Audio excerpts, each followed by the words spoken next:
All right, YouTube stream should be live. And it is. All right, should I go live on TikTok as well? Go live on all platforms? King Kaidra just subscribed.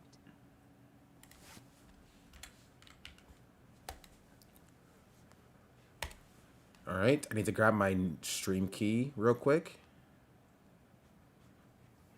Eh, don't look at my... Don't stay!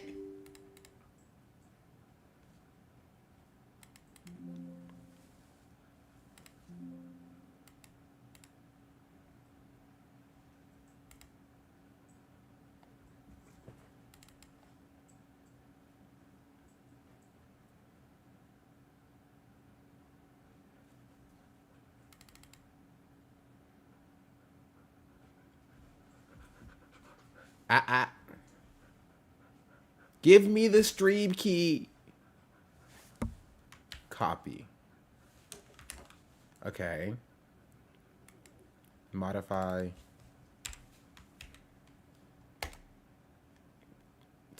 Start. Okay, I should be live on TikTok. Okay, I'm not live on TikTok.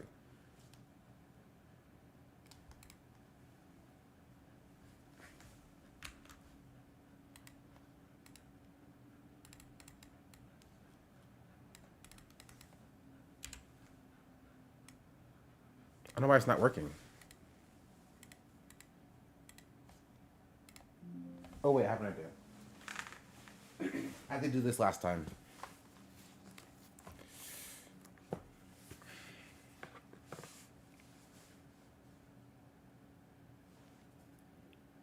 Reopen.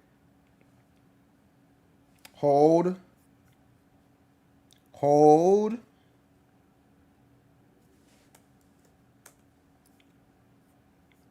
Hold. Connect.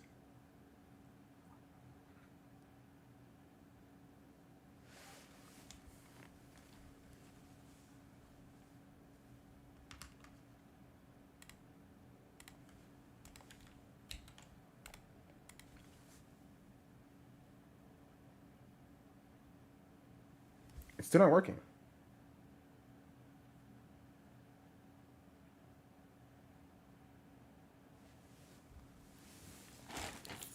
Okay, wait, I have another idea.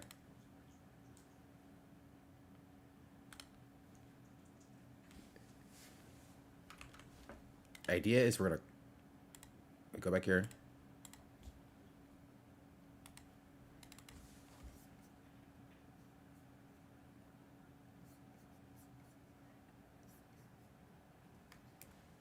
Sorry, chat.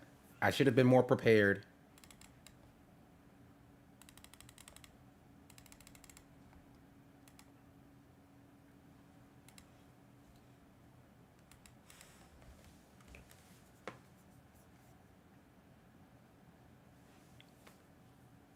Okay, perfect.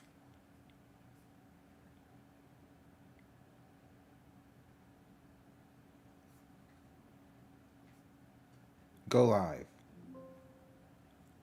Cool. Copy. Stop. Paste. Start.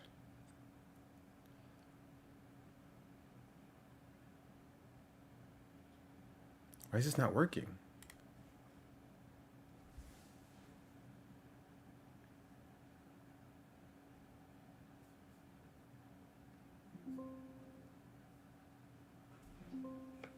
Okay.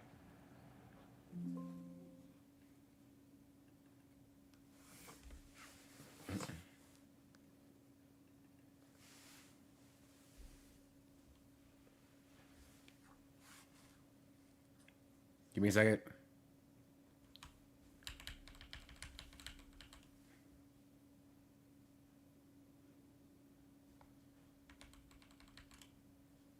Okay. Maybe this will work. Wait. Is it working? No. Gosh darn it. I live like a capitalist every single day, Shank. Ah! I live as a capitalist, okay? I live what I believe. Jordi Darko just subscribed. SDAB cowboy am sitting here crying. Oh. You're laughing. The URL is wrong. It should be 2 here. Start. Okay, there it is. All right.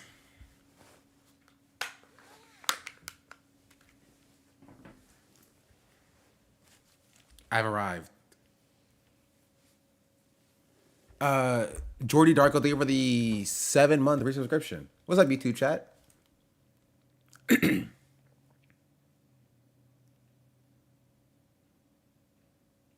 Yes, there is a YouTube stream. I'm sorry for neglecting you for the last 2-3 months. Hello. We're talking about Dean Withers and Charlie Kirk.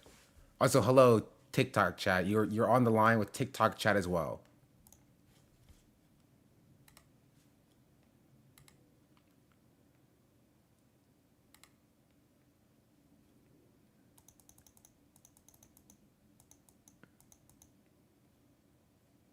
Dean is apparently being yelled at, which means we're here looking at why Dean is being yelled at, because that's my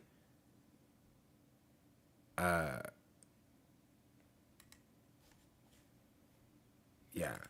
King Cage, thank you for the tier 1. Anyway, the stream's looking fine and good. Let us continue.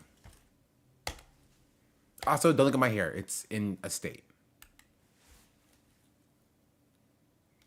Is the clip of Dean saying if it's left or right that we're about Charlie's politics, he'll side the right? Yes. Here, we'll look at the original clip itself and why people are mad. Don't make that line be one between the left and right. Because if you do make that line fall between the left and right, I will side with the right. This is not about party lines. So don't fucking make it about party lines. I also love it that he says it about party lines. Like, left and right do not delineate party lines. Like, the Democrats and Republicans are both, like, right-wing parties. Right? It's completely separate from electoralism.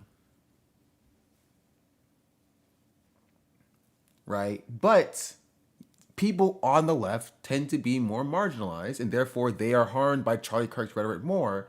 Therefore, they are going to be more likely to be celebrating his death in the first place. So,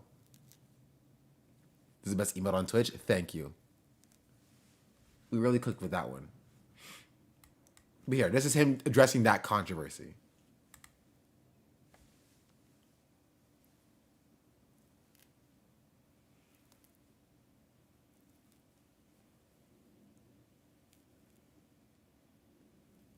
You know he's muted, right?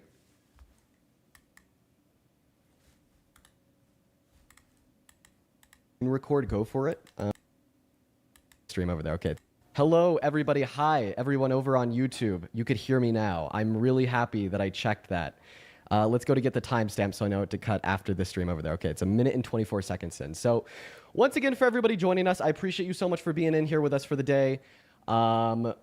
The purpose of this stream today is for me to speak to you guys about what is... Mods, can we do a prediction? We already got a little bit of what he talks about in the stream, but do you think, this is what I want the prediction to be, do you think he acknowledges why marginalized people are celebrating Charlie Kirk's death?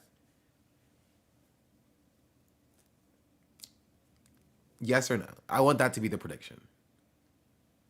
Do you think he even acknowledges why? I only have 100 points. Maybe we could just keep spending on timing people out.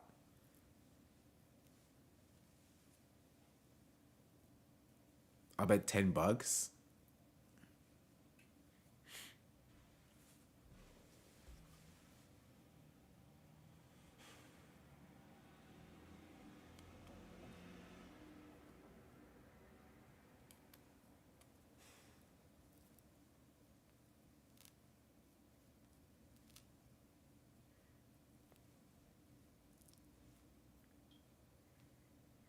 Let's be a debate per, but you would absolutely cook this kid? Cook him in what? Just explaining how black people think? Someone tried that already, and he was not very receptive to it.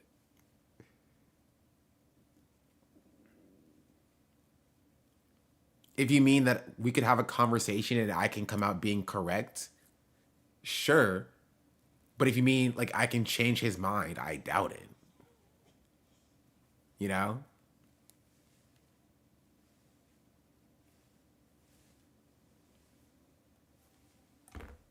Wait, nobody did a prediction? You know what? I'll do the prediction myself. Gosh darn it. What do I not pay you for?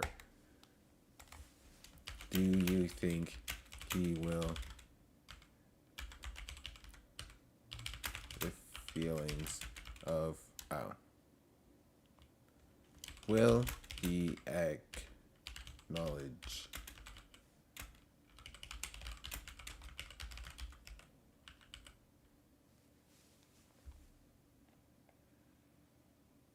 Will he acknowledge feelings?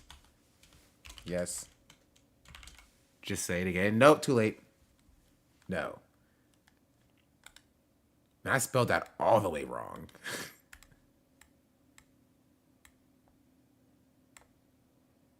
Boo!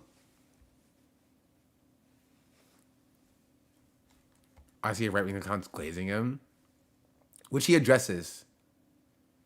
To be fair, this has 32 likes, so I won't even do the respect of pulling it up.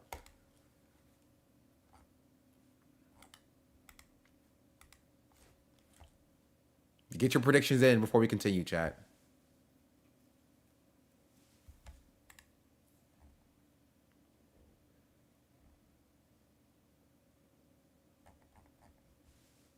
What does feelings mean?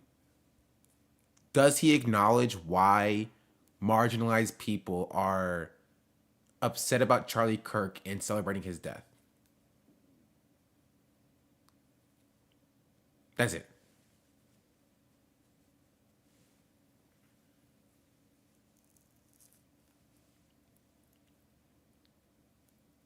Does lip service count as acknowledgement? No, he has to say something akin to, I'm not going to chastise marginalized people because they are harmed by Charlie Kirk's rhetoric, and I'm not going to tone police their reactions. He can't say, doesn't matter, it's still bad. I'm right and you're wrong. You're just as bad as Charlie Kirk if you celebrate his death. Right? He has to be like, I don't know how it feels to be a marginalized person like you do. That's a lot more specific. That's what I said before the prediction even happened. It's not my fault if you weren't listening.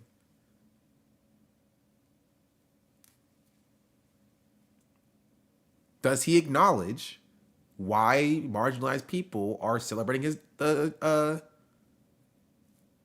Kirk's death?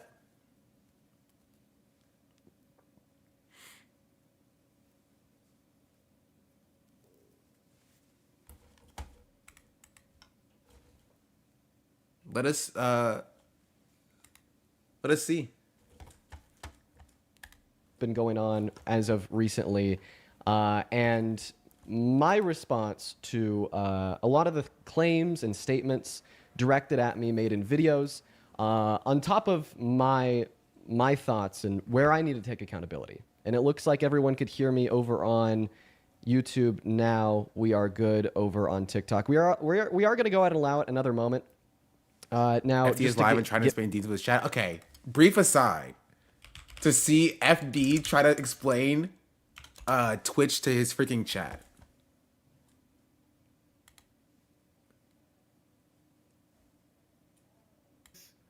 This is Eevee. No prior prejudices. This is Eevee. He's talking about Eevee. Back before I get clicked by Nintendo. Just normal types. We don't think about the fact that they've already had a certain level of social education before they get there. And that a debate is just us presenting them with the best ideas and they'll choose us because our ideas are so good. Okay.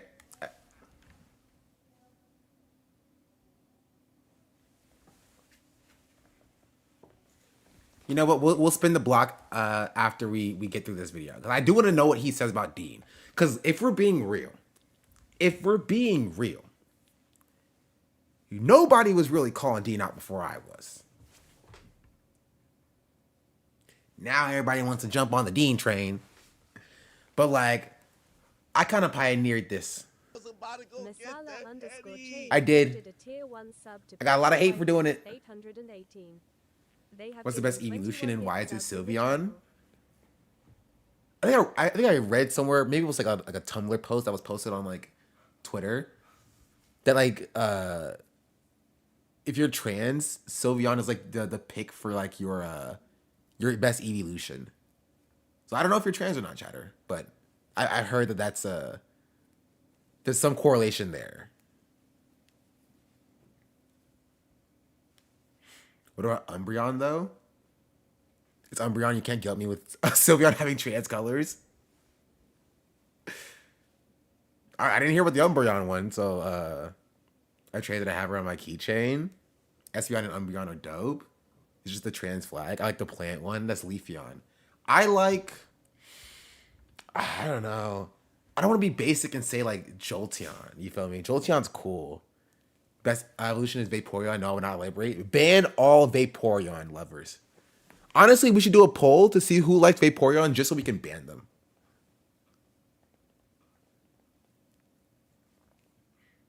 Snorlax, that's not an evolution. What's the ice one? Oh, that's the lesbian one. That's Glaceon. Glaceon's cool. It's not how polls work. I wish there was a way that polls work. Flareon, also basic. Umbreon, cool. What is a Vaporeon? Google it. Why they hate for Vaporeon? If you don't know, I'm not going to explain it to you. Google Vaporeon copy pasta and just read it. Sean's gone mad with power.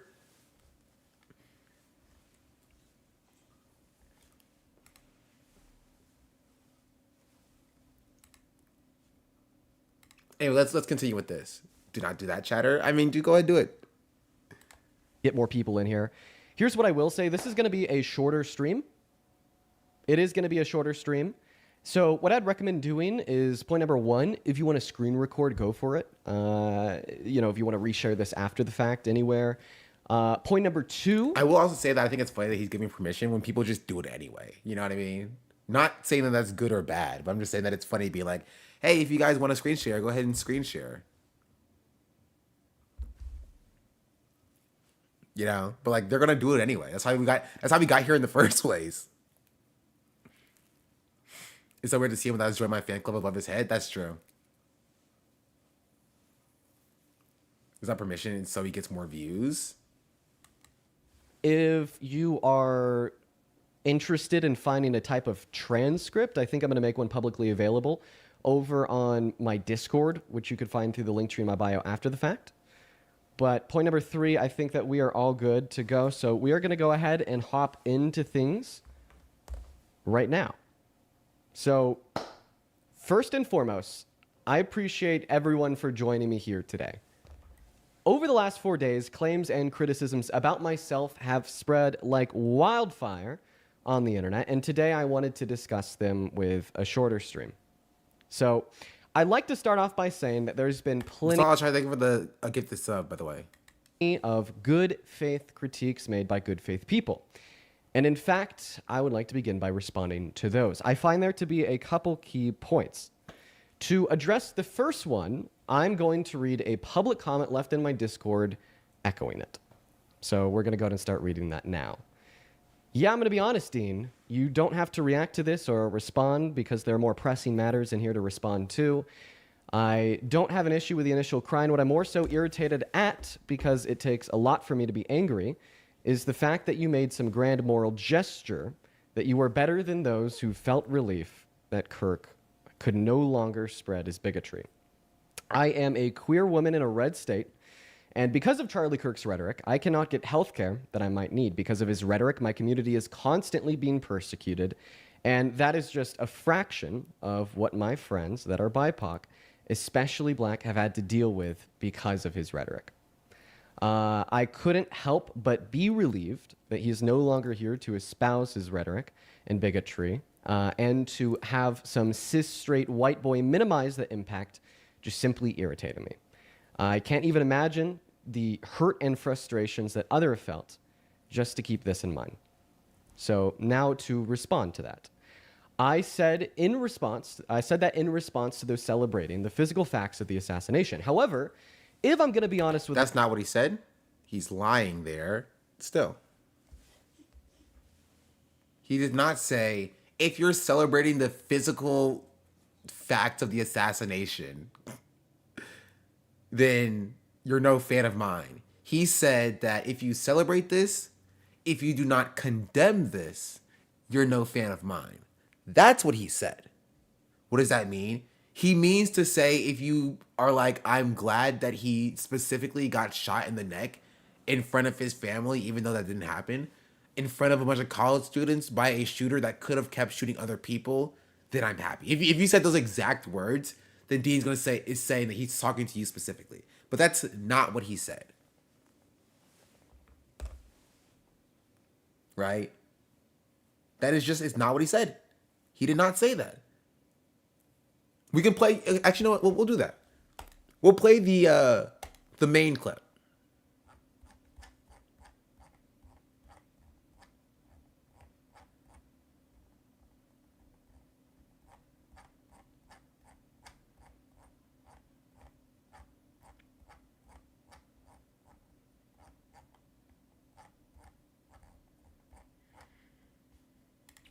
This is the clip that he's referring to.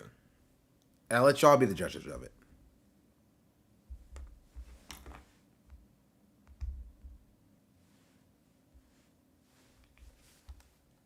to deal with. Now, I'm going to make this last point incredibly clear before we end. I'm going to take some time off for a little bit. Also, that just did not happen. And he took absolutely zero time off. He's been live like every day since this video came out, for the most part. So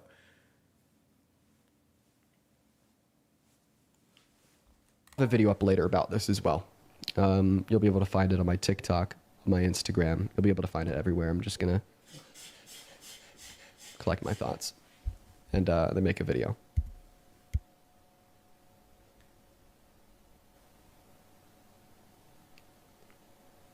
Gun violence is sickening and wrong. And last statement, if you celebrate this, if you don't condemn it, if you're happy. What the dog doing? She's coughing a little bit. Gotta take her to the vet in 2 days. Make sure she's all good. But here, I'll run this back one more time, and I'll see if I can take her to get some water. Never mind, she's chilling.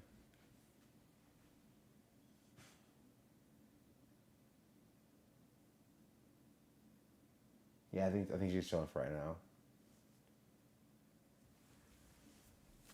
Collect my thoughts and then make a video.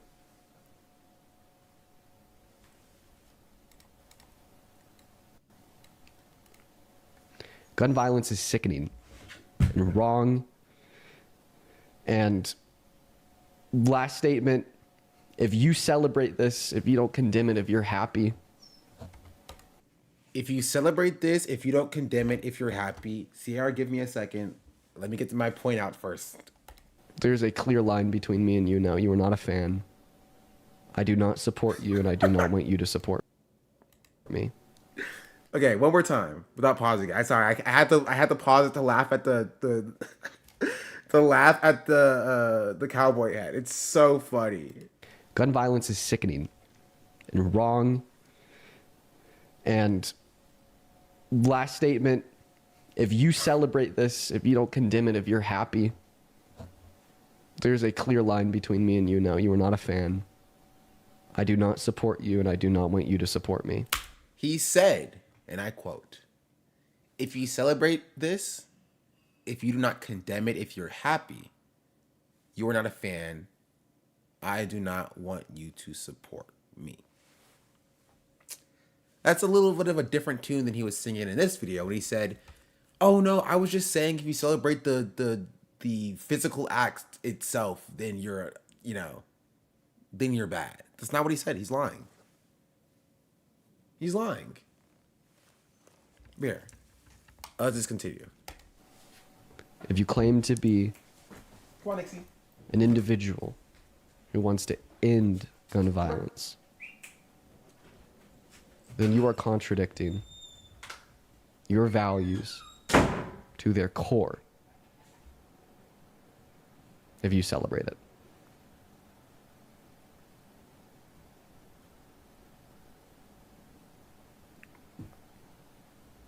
And if you see anybody celebrating it, happy with it, okay with it,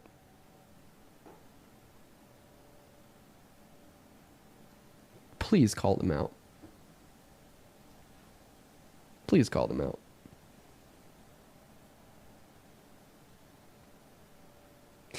And I don't know of I don't know how long it'll be until I come back and do debates.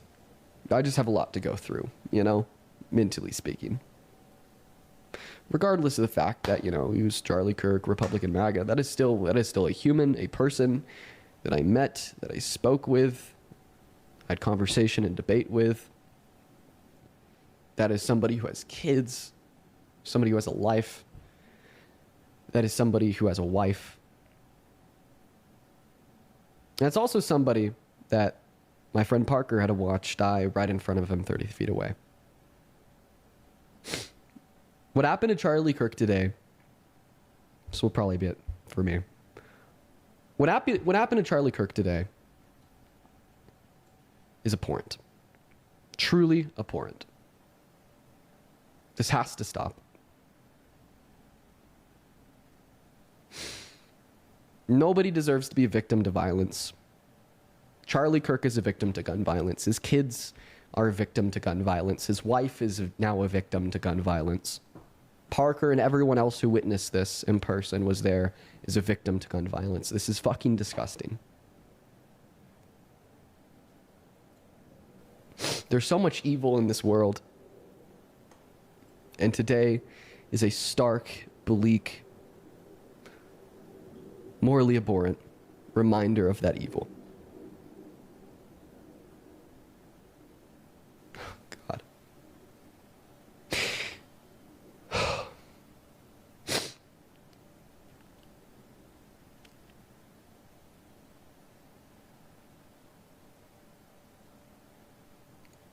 I'm going to go ahead and sign off. You guys have a good one. I don't know when I'll be back, but might take some time. You guys take care. The boy's a liar. He's telling lies. The boy's a liar. Say your goodbyes. He doesn't see ya. You're not looking at me, boy.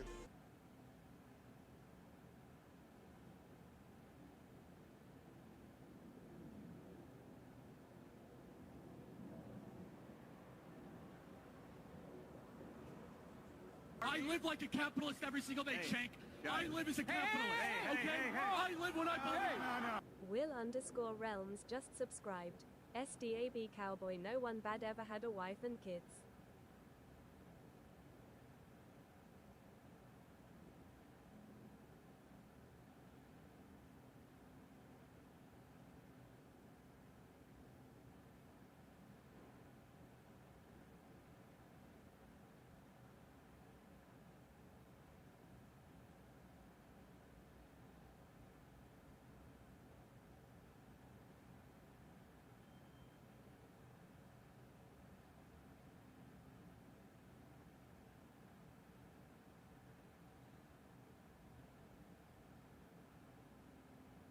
I live like a capitalist every single day, Shank.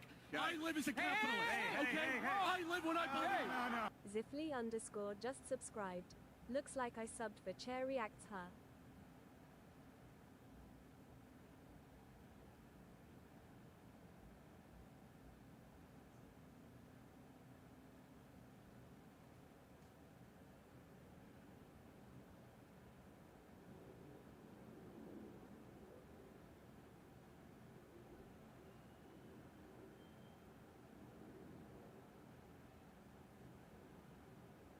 I did everything right and they indicted me.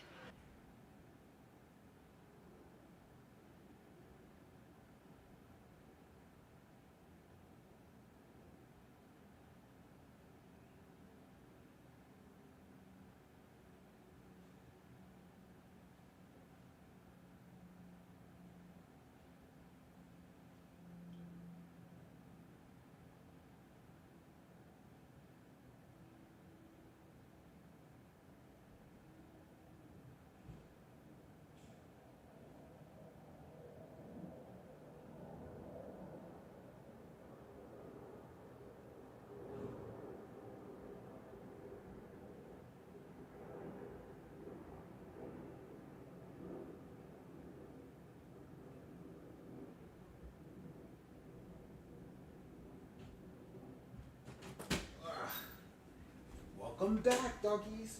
Wait, Sierra. Sierra. Where'd you go?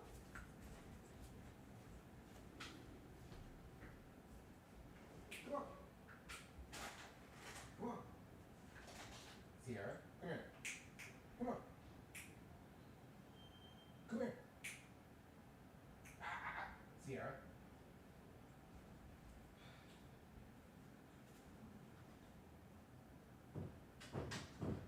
You can go anywhere. Exactly. Door's closed. Come on.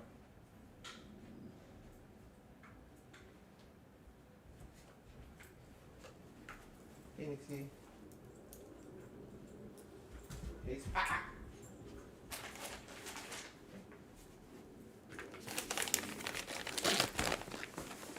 I don't know what your mama doing.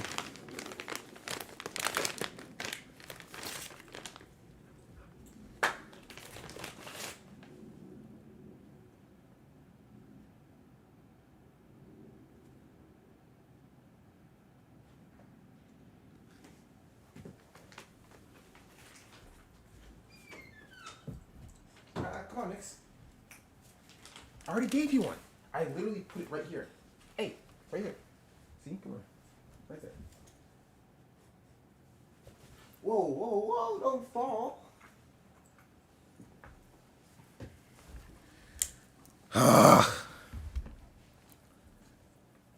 Oh, wait. What is a treasure train? 35% off 5 gifted subs or more? Hey. The chair spinning facts? I'm sure. Here, I'll run it back one more time. To deal with. Now, I'm going to make this last point incredibly clear before we end. I'm going to take some time off for a little bit. So, chat, if you want to give I'll some have a video subs, up later 5 about plus. this as well. You'll be able Yo, Trotaku, thank you for the 30. 30 in total. 5 gifted subs. Much appreciated. So, Larry, thank you for the 100 bits. And Ziffel, thank you for the 2 months. And then Will Realms, thank you for the 3 months.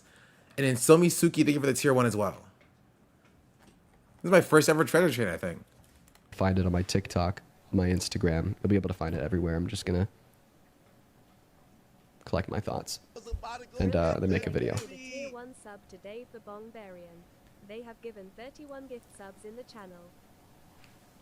It's coming over the 5 gifted, and Evil Fairy, they were the 5 gifted as well. Also, True Tech, they get this sub.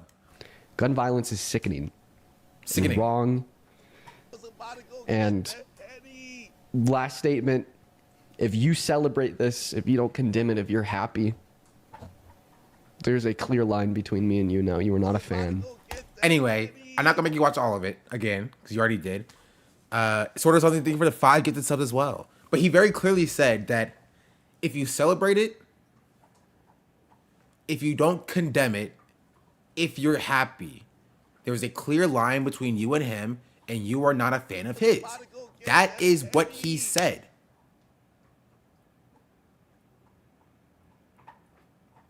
That's what he said. So when he says here that he was talking about, oh, I was only talking about the people who were celebrating the how violent it was or whatever, he's lying. He's not being truthful. Myself here, the takeaway of my tree and to have some cis straight white boy minimize the impact just simply irritated me. I can't even imagine the hurt and MP Shark there for the 7 gifted subs. Much appreciated. frustrations that other have felt just to keep this in mind. So now to respond to that. I said that in response to those celebrating the physical facts of the assassination. However, if I'm going to be honest with myself here, the takeaway of my message for many was that if you feel relief because said bigotry will no longer be espoused by him, you are an immoral, bad person. Now, to that, I apologize. I do. I apologize. I want to clarify. Feeling a sense of relief that this person will no longer be spewing bigotry is natural. And this feeling exists in so many people that were directly affected by his rhetoric. And in fact, it is separate and decoupled from the facts of why he can no longer espouse his bigotry which are No, it's not. Not necessarily. I don't. And I think it's a privilege to be able to separate them as well, right?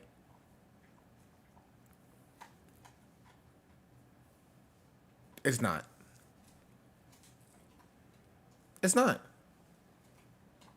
Not for the people that it was being harmful towards. You know what I mean? Like he's dead. They're celebrating the fact that he is dead. There are people who are celebrating the fact that he's dead. He's trying to like spin it in a way to be like, oh well, I know you guys aren't actually celebrating the fact that he's dead, right? You're just celebrating the fact that he can no longer say bigoted things, right? So you're not bad people, which like, no, there are people who are doing that, sure. But there are also people who are celebrating the fact that he is no longer alive, that he is no longer drawing breath. And I'm also not going to, look at them and scold them for feeling that way either. Right? You're expecting like black people to cry for Klansmen when they die? No, I don't. I don't. I don't have that expectation. And the fact that he's trying to massage it and try to explain to like marginalized people about what they're feeling is also white supremacy. It's him not learning. Right? He's massaging this in a way that make him feel better about himself. Right? Without acknowledging that he can feel like, well, just separate the art from the artist with Charlie Kirk. You can be happy that he can no longer sing, right? He can no longer make any art, but you're not actually happy by the fact that he's dead. Like, no, I'm sure there are people who are happy about the fact that he's dead, right? And you don't have to be happy. You can personally disagree with it, right? But you have to acknowledge the fact that there's a reason why they feel that way in the first place. Can you hear me? They were the 5 gifted subs, and Berkeley's Pit Power Swimmer. Thank you for the 5 gifted subs as well. It's an level 7 treasure train. Mr. Noosa, thank you for the 5 gifted subs. Much appreciated. Of course, in relation to how he died. I would like to apologize to every single person that I've made feel differently. In the moment, my brain just simply could not separate the fact that Charlie would no longer be spewing his hate and the fact that he got publicly executed the way he did. And that's the fact that is because he like you're white, right? It is a white perspective. Is a place of white privilege, right? To not have to decouple it when you see Charlie Kirk. When you see Charlie Kirk, you can separate Charlie Kirk the person from Charlie Kirk the rhetoric. Black people cannot do that because Charlie Kirk the person is spewing Charlie Kirk the rhetoric, right? He's the person who is actively making the choice to do that, and it's harming them. So while you can separate the two, they cannot separate the two. This whole thing has mentally fucked with me so much for the reasons that I've already made public and more, such as the fact that my best friend was there and had to personally witness the assassination and the trauma he's taken away from that.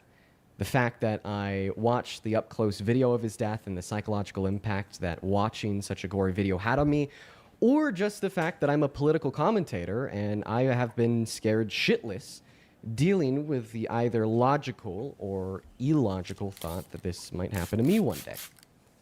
For these reasons, the day of and the day after, my rational faculties were overwhelmed by my emotional ones. I was thinking purely emotionally. I hate the way he speaks. This is purely removed from like actual like substance. I hate the way he speaks. It's very pompous.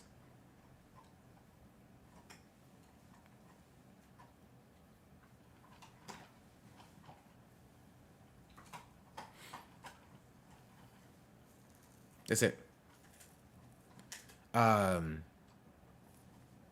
Yeah. Has he not seen videos of Gaza? Honestly, not many.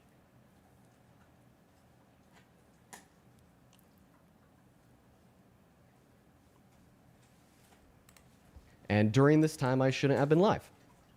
It was reckless and irresponsible for so many reasons.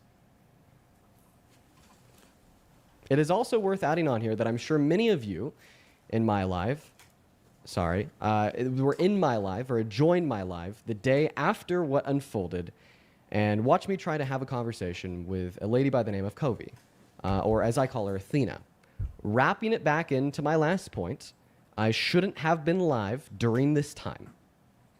I was not in the proper headspace to be attempting to hold genuine dialogue, and I want to let you all know that since then, I have spoken with her privately, as I truly wanted to have a conversation with her in a space where I was more receptive to dialogue. I spoke with her for 30 minutes, and honestly, it was a really good conversation. And that's all I will share publicly about that for now. However, Athena, I apologize, as I told you privately, I also want to say it publicly.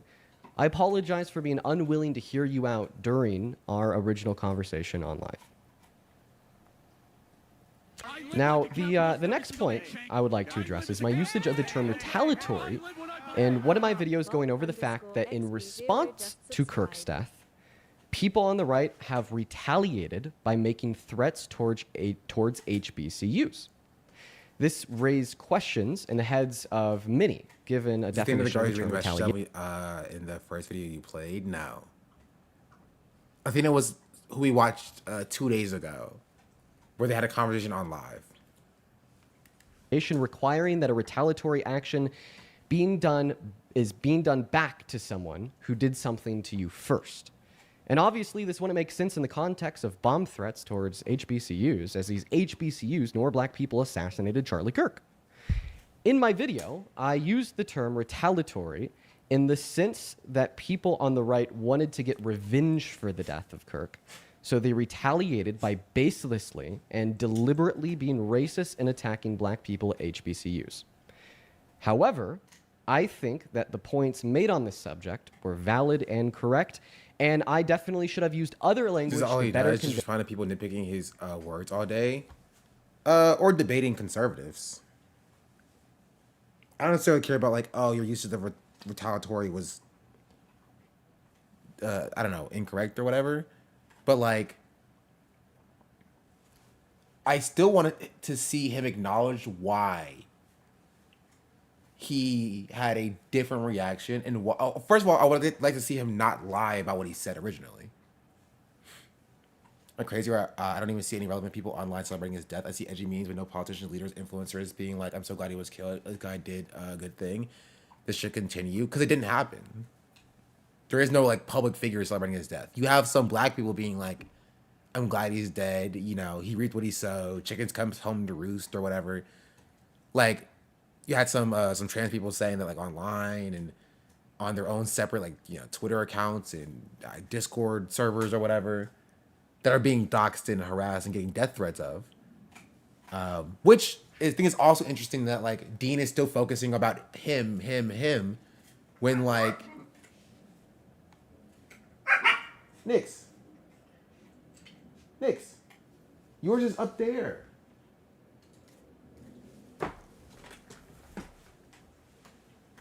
Hey, yours is right here.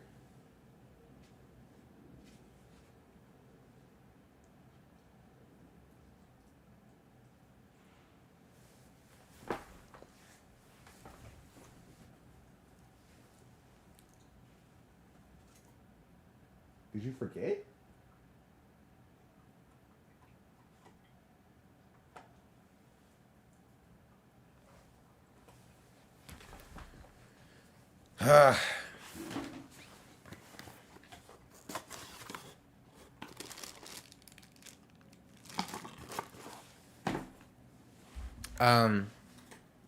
Even it's like in Dean's response, yeah.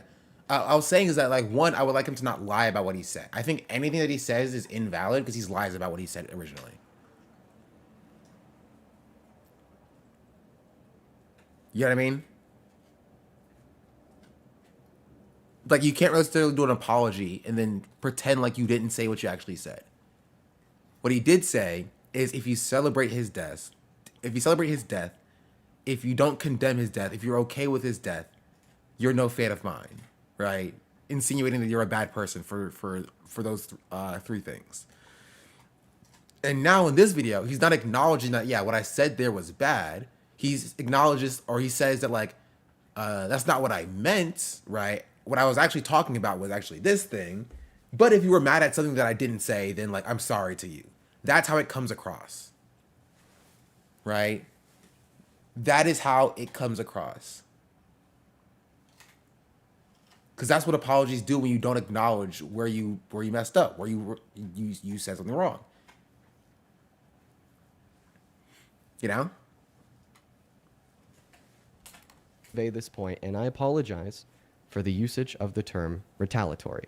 And I think that is incredibly fair. And at this point, there's something else that I'd like to touch on. Directly following Kirk's death, I said something that has been taken out of context and misinterpreted by people on both the right and the left. That being a 3-second clip of me saying, and I quote, "If you guys draw this line between the left and the right, I will side with the right." People on the right have taken this clip out of context and used it to promote the right, saying that I will be MAGA soon, I'm going to convert to conservatism, so on and so forth. Meanwhile, people on the left have been taking this clip and using it to push the narrative that I am a performative grifter who was MAGA 2 years ago, which is also false, that is now going, quote unquote. I mean, he was saying slurs, like, maybe not 2 years ago, but like 3 to 4 years ago. That's not false. That's not incorrect. Right? And it's weird because he uses that, the fact that he used to say slurs and used to be racist, as a way to, you know, garner legitimacy. You know what I mean? And, like, launder left-wing credentials. Does anybody else have that tweet on Twitter that was like, oh, he ate that or whatever? We was talking to, like, the 3 stages of accountability. You see? You know what I'm talking about, right? I'm not going crazy.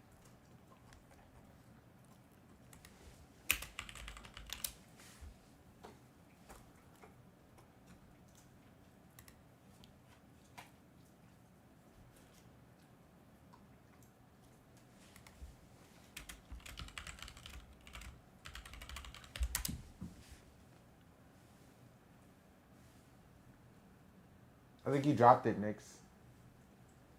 Yeah, it's down there now.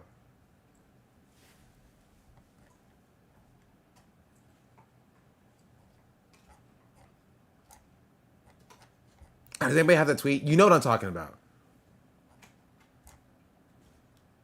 There's a tweet on Twitter. It was like, he ate that when he was talking to, like, somebody being like, but you said slurs in the past. I mean, the 3 steps of accountability. You know what I mean.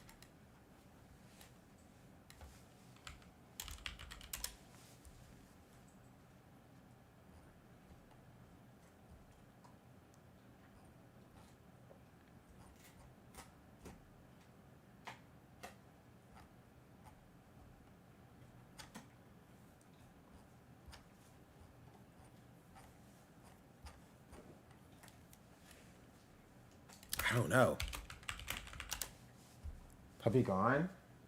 No, she's right there.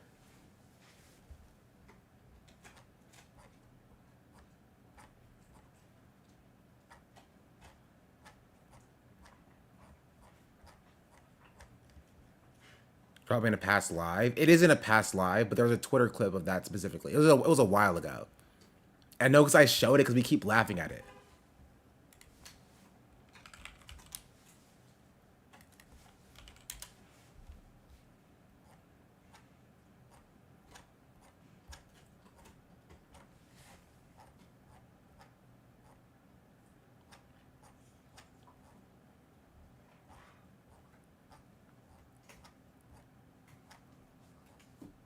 Come on, you know what I'm talking about. Don't leave me hanging here, chat. Don't leave me hanging here.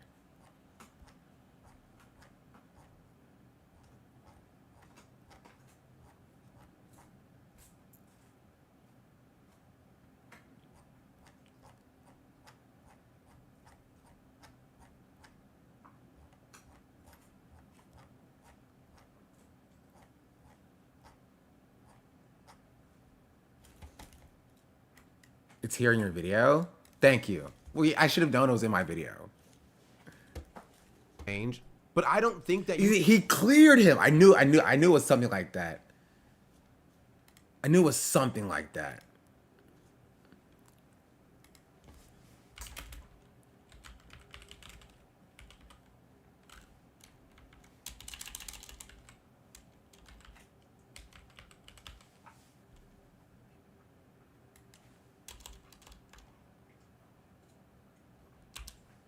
Okay, I'll just play it from here.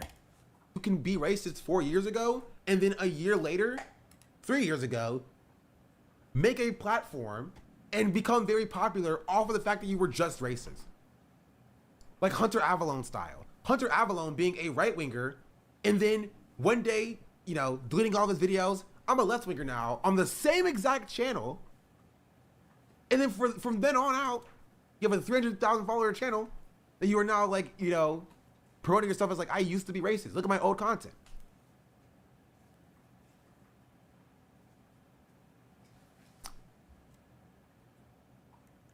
While there are marginalized people who are struggling to find a voice.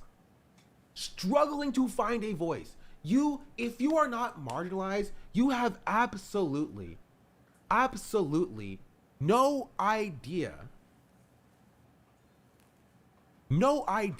how difficult it is to operate in a space that is directly hostile to you.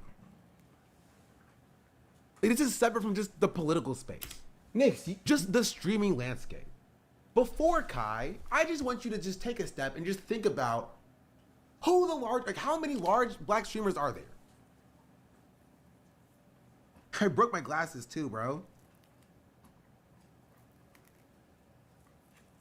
I knocked it off my head. Dang it. Right back.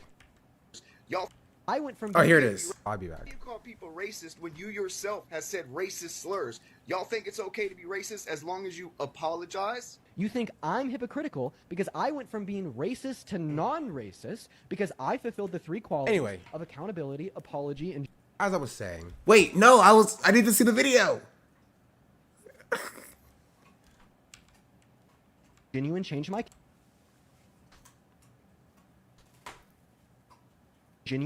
character, and yet You call people racist when you yourself has said racist slurs. Y'all think it's okay to be racist? Okay, yeah, okay. I'll just play it from here, cause like I don't trust myself to like.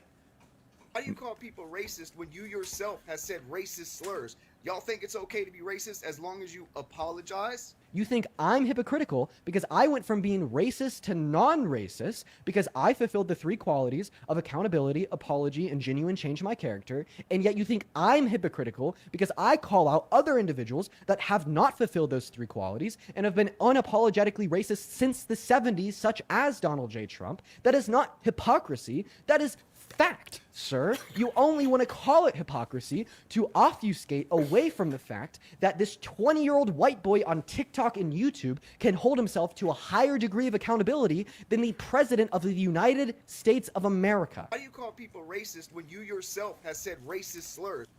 Like, okay, if I'm being entirely real, like Dean has some hilarious moments, like the anxiety pin moment, this moment. The picture, come on. The picture. Dean has some banger moments.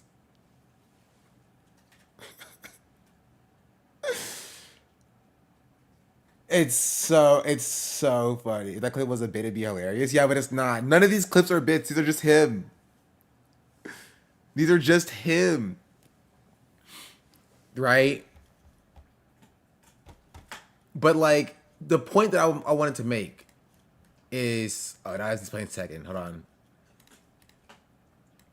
The point I wanted to make is that honestly, I barely remember. Let's see if I remind myself.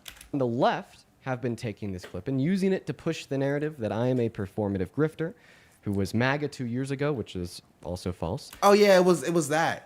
Where he's claiming he was false and he was MAGA 2 years ago. Which I'm like, He admits that he was a racist. Like that's what he says in the clip. TikTok Live issue. Is there an issue on TikTok Live?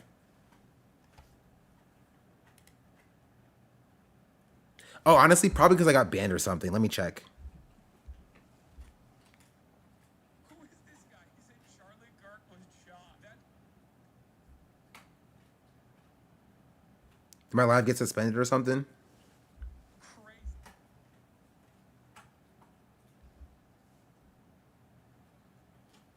No, actually, it didn't.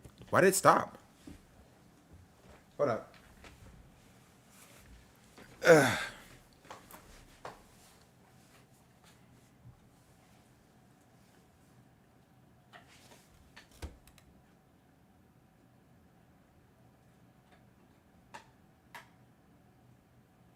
Okay. Should be back now.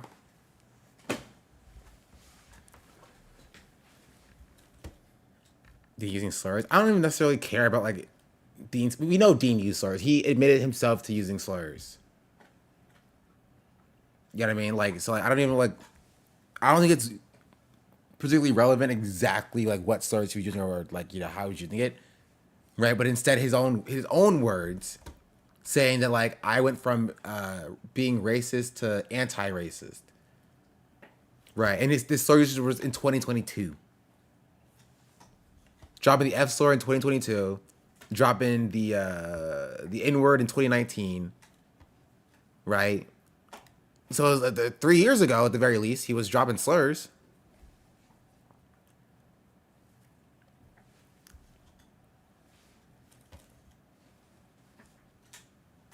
He didn't say anti-racist, he said non-racist. Oh, okay, you know what I mean.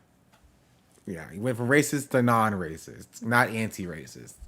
I guess I was giving him too much credit. Right? But the point is that like people classifying him as a like former right-winger is not inherently incorrect. Sean the Black says she's my African. You know what I mean? princess. Yogurt fan just subscribed. But that's not implicitly incorrect. That is now going, quote unquote, back to my roots after getting a little pushback from the left to continue to grift and to capitalize politics. First off, I think we should discuss the context of this clip.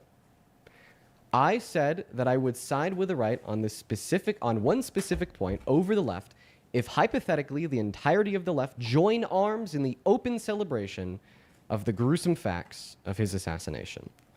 This was not a reaction to me seeing people on the left doing this, but rather a statement made directly following Kirk's death to reinforce. I'm sorry, Dean. You expect me to believe that out of nowhere you just crafted this hypothetical that you would just join the right over? Even if that was true, why would you do that? How does that inspire confidence in people that you are down for the cause on the left? You know? It would be like if I was just like, you know what, guys? If everybody on the left just died, I'd join the right. Why would you just make up a hypothetical where you would join and link arms with right-wingers? Especially when you are being criticized for giving more charity, right? And eliciting more emotional reaction from a right-winger's death than you give to marginalized people. So you fictitiously made up a scenario where you would join arms with the right for no reason? Like, why would you do that? I'm slightly confused.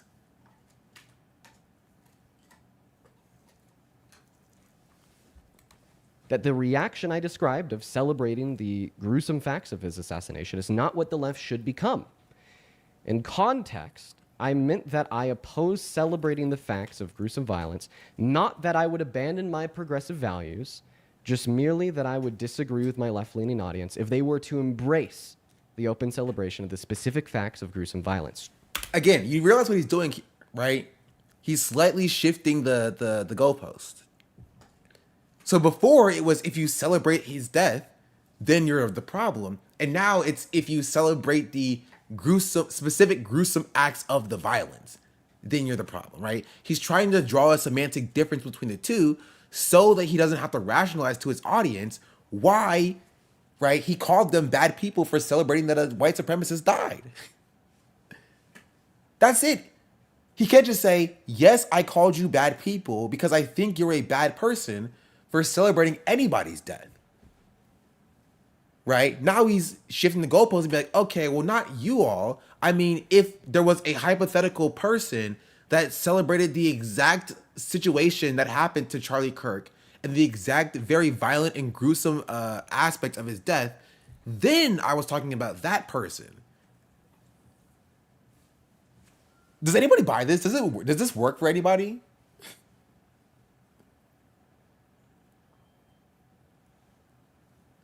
Genuine question. Like TikTok chat? YouTube chat? Does this explanation like work for you? It doesn't make sense to me. Why doesn't he just stand by it? That's what I don't understand. Why doesn't he just either say, yes, if you celebrate his death, right, you're a bad person, and I don't want you to be a fan of mine, or just say, I was wrong and incorrect, right, to speak, you know, or try to preach to and tone police marginalized people. I'm sorry for that. You know what I mean? Like it's he's trying to play this like middle of the road. Like, well, actually, you guys actually misunderstood what I was saying. Instead of like, which is why his apology doesn't necessarily work for me, because you can't apologize while simultaneously claiming that people just never understood what you were saying. Why are you apologizing for it then? It just doesn't make sense.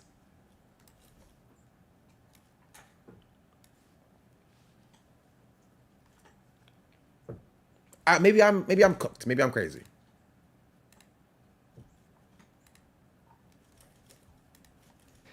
And I want to be incredibly clear on this next point.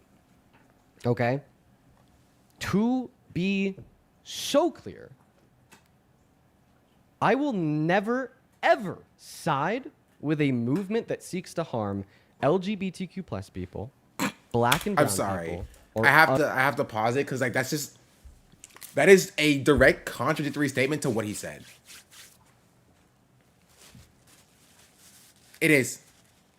That is directly contradictory to what he said. I'm sorry if this statement does not invoke a lot of confidence into marginalized people when you literally said, I will side with right-wingers over my left-wing audience if the left-wingers are celebrating Charlie Kirk's death. Like, he said that. That is the thing he said. Which he just tried to recontextualize, not walk back, not disagree with. He just tried to recontextualize it. There's no evidence that he still doesn't believe that.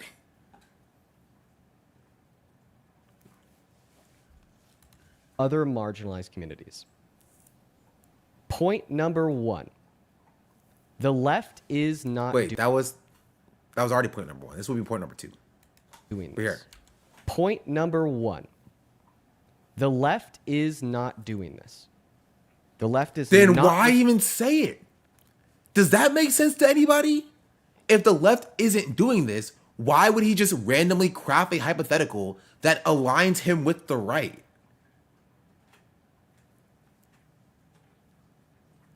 Why?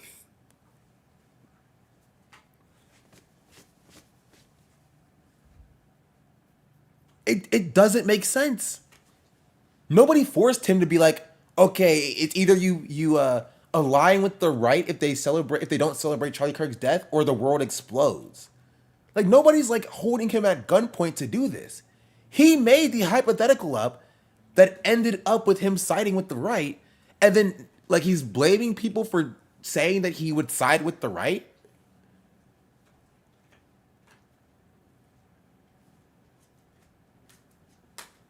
I I live like a capitalist. I'm confused. I live as a capitalist. Okay? I live what I believe. Mytomania just subscribed. Yay. Responding with the My Temenia, thank you for the 10 months. Much appreciated. Yay, indeed. open celebration of gruesome facts of his assassination. Which is also not what he said. I'm not letting him get away with that. I am not letting him get away with that. He's trying to keep saying it over and over and over and over and over again so that it becomes the reality of what he said. He did not say that. He said, if you celebrate his death, if you do not condemn his death, if you are okay with it, then you are no fan of mine. Like, we saw the video. It's recorded. It's out there. You can look it up.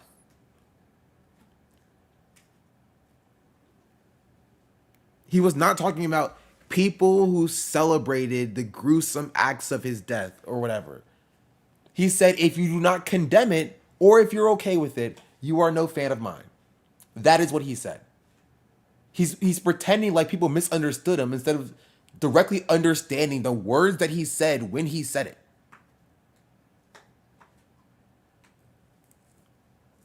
Right? Which is why his apology falls flat to me, because it feels like he's putting the this entire situation on the people who correctly understood what he was saying. You know what I mean? Instead of just being like, yeah, I shouldn't have said that. Right? I'm sorry. It came from a privileged place. And point number 2, I shouldn't have said this. Okay. It has been easy to take out of context and Oh, determine. no, sorry. He shouldn't have said this one. He didn't say he shouldn't have said the last one. He almost got me. But no, I understood the context. He's saying that he shouldn't have said he should side with the right. He did not say he shouldn't have said that if you're okay with it, then you're no fan of mine. That's not what he did. Because he still hasn't acknowledged that he even said that in the first place. Harmful propaganda by right-wing ideologues, and has left many people on the left very confused about where I stand in the authenticity of my content. To be fair, I don't think people are confused about where Dean stands. Honestly. I think they just think Dean stands in the incorrect space. That's kind of the point.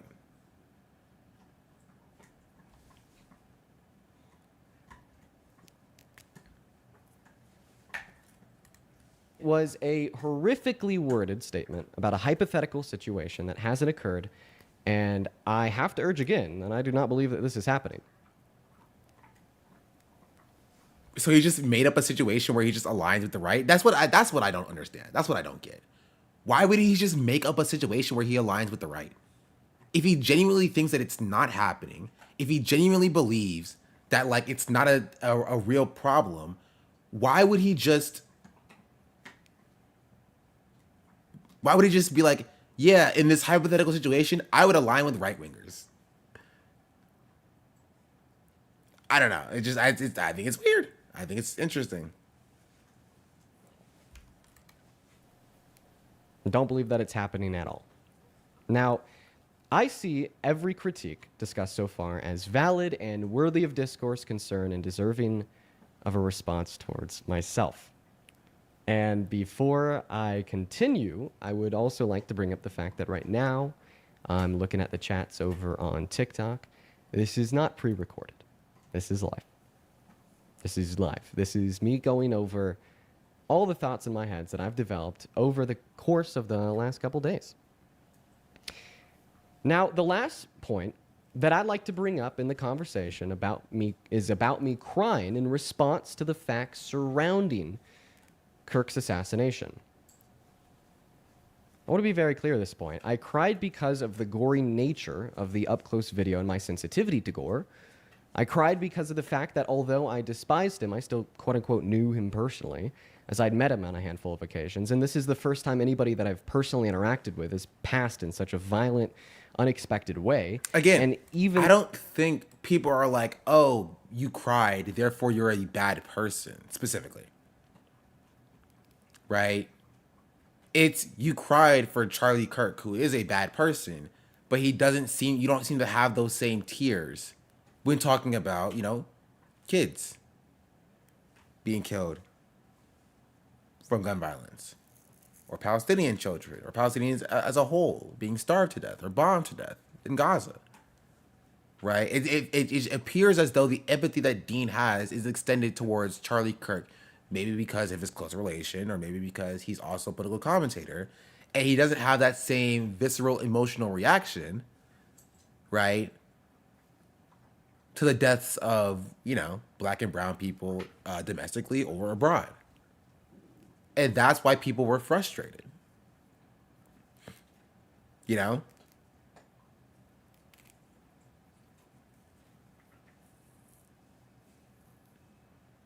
That's it. Oh, wrong thing. This one. Though I stand against everything he stood for, that was a part of my reaction. I also cried because my best friend was personally there at his event in Utah, who was also sensitive and had to witness those things firsthand, knowing that this will be incredibly traumatizing to him.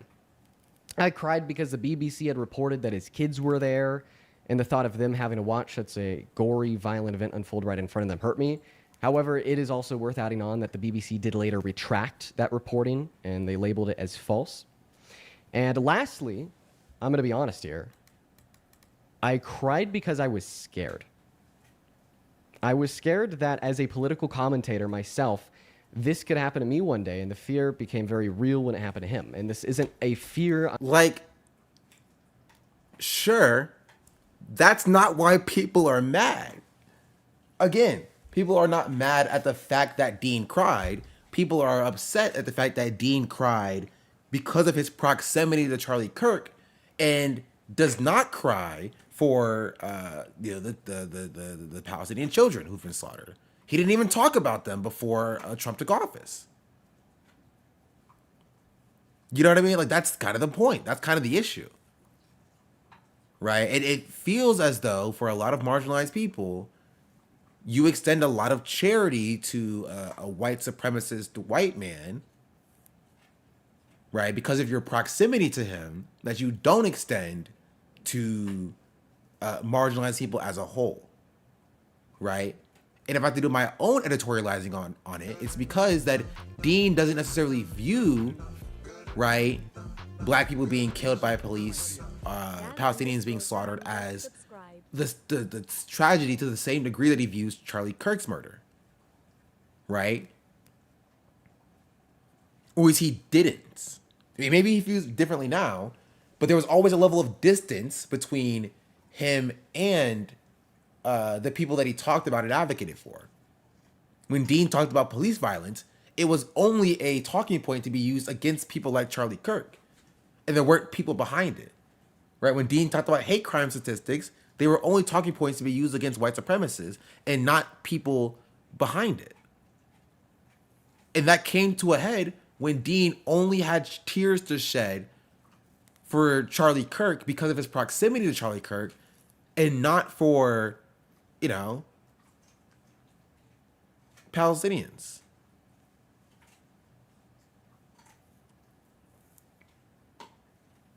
And that's kind of the issue. That's kind of the problem.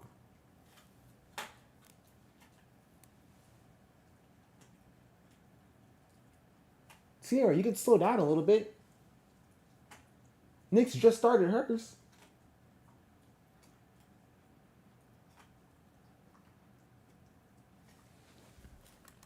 I'm labeling as rational.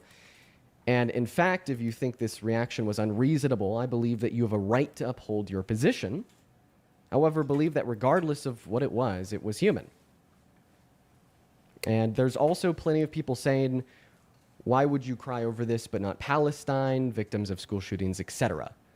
And specifically to that, I'd like to respond to this point. I have publicly sobbed on live over Palestine. That happened in December of 2024, I believe. I have publicly sobbed on live because I kicked a guest with a speech impediment, thinking that they were trolling and mocking those with actual speech impediments. And in fact, on the same day as Kirk's shooting, off live, I cried over the shooting at Evergreen High School after a student of the high school reached out to me following the shooting that took place.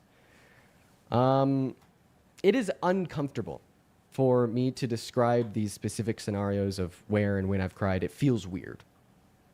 It does. It feels weird. And in fact, I even know like it comes off as a little bit performative, for lack of a better word. But the reason I've chosen to explain these is to dispel the false narratives that I've seen propagated on the internet in the last 4 days. I am just generally a pretty sensitive guy, and I'm not desensitized to violence. I'm not desensitized to gore, and I would like to add that if you did not cry... I mean, again, I don't have any proof that he did or did not cry in December of 2024 over Palestinians on live. I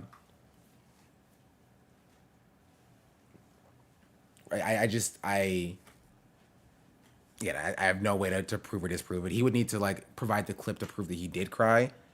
There's no way to prove a negative. But what I will say is that, again, the reason why people are mad, right, is because, like, first of all, 2 of those instances that he mentioned crying on live, okay, first of all, number 1, it's not about, like, the specific act of shedding tears. Like, I think he's getting so caught up in, like, oh, well, no, I've shed tears in this instance, so therefore your criticism is invalid, right? It's not about the specific act of shedding tears. It's about what he chooses to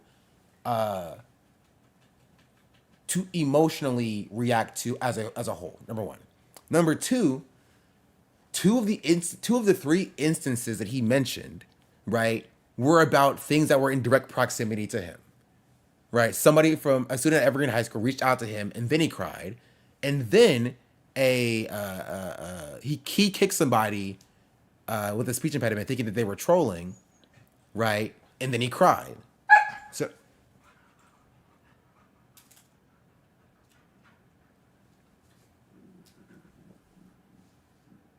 I don't know what they're doing back there. Right. And so that's, again, adding on to the conversation about, yo, what is happening? Yo. Nix.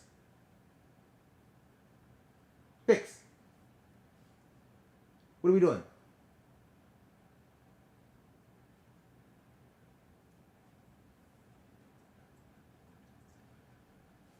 All right. Hey, Sierra. Come here, Sierra. Come here.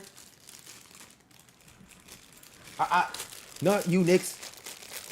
Nix, you have your own. This is for Sierra. Here you go, Sierra.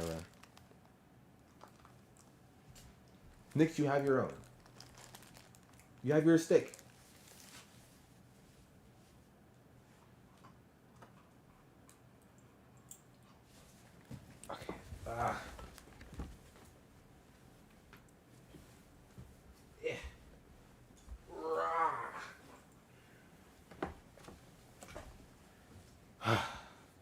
No. Here. Here. No, Sierra, go get your go back to the thing I gave you.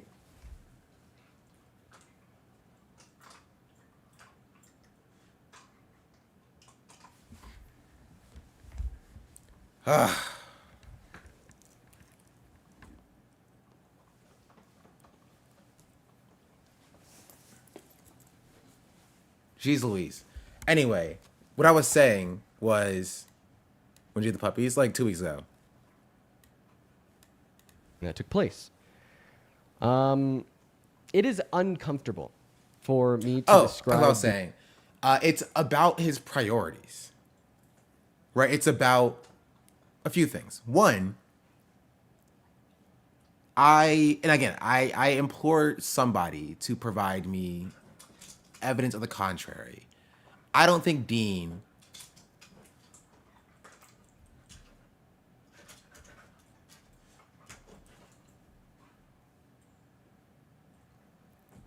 or I haven't seen Dean talk about the genocide in Palestine before Trump won the election.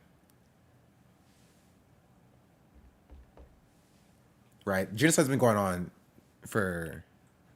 the occupation has been going on since, for years, 76 years. But since October 7th, I have not seen Dean cover much about the genocide until Trump got elected, right? And so that's why people call Dean performative, because it's only when it was politically advantageous for him to do so, to not like step on Joe Biden and Kamala Harris's toes, to then call out the genocide for what it was. And so that's part of the reason why people are frustrated with Dean, because the tears for Palestine only came on December 2024, right? After, tens upon tens upon tens of thousands of Palestinians have been slaughtered, right? Hey, stop, y'all. But Charlie Kirk gets shot, and then the same day he's like on live crying about it, right? Which again, I also don't think it is inherently a bad thing. I don't think it's bad that he cried. I don't think he's wrong to be upset or to be sad, right? I think most people don't have that criticism of Dean, that it's wrong for him to be upset and sad and crying. The issue is one, when he has that energy immediately for somebody he knows personally, and then it took him over a year to like come around to crying for Palestinians, and two, when he fixed his mouth to yell at or to criticize or to chastise marginalized people who didn't feel the need to cry for Charlie Kirk or who celebrated Charlie Kirk dying, right, as bad people. And that's sort of the main issue that people had with Dean. These specific scenarios of where and when I've cried, it feels weird. It does. It feels weird. And in fact, I even know like it comes off as a little bit performative, for lack of a better word. But the reason I've chosen to explain these is to dispel the false narratives that I've seen propagated on the internet in the last 4 days. I am just generally a pretty sensitive guy, and I'm not desensitized to violence. I'm not desensitized to gore, and I would I do implore anybody to show me when before Trump was elected, before November 5th, 2024, right? The battle for access, that Dean covered Israel's genocide in Gaza as a political commentator.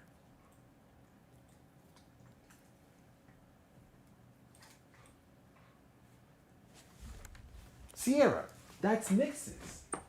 That's not yours. You ate yours already. Nix, you fell off the... What are y'all doing? What are y'all doing? I gave you this one. Here, you have this one.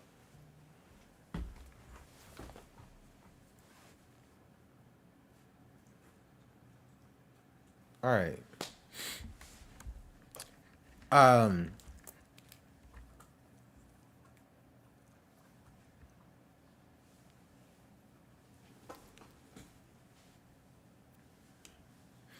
Your empathy for Charlie Kirk, but death is not the answer. We won't win this type of violence. The left ain't winning anyway, number one. Number two, I don't think as a white person, you should be allowed to tell black people how they feel about Charlie Kirk's death. I don't.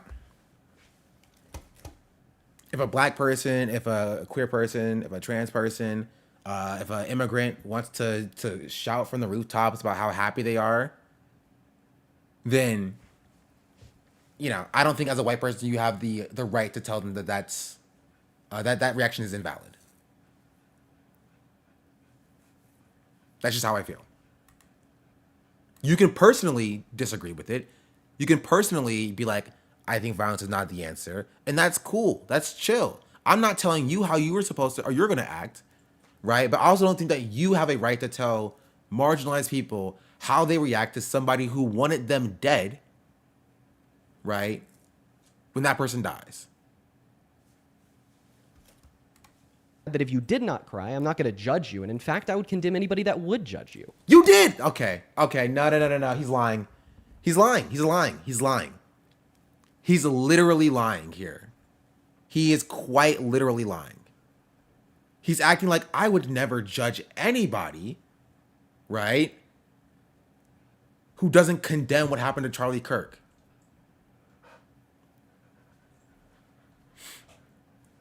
He's lying. I'll play it again. Yo, stop. No. Hey, Nixie.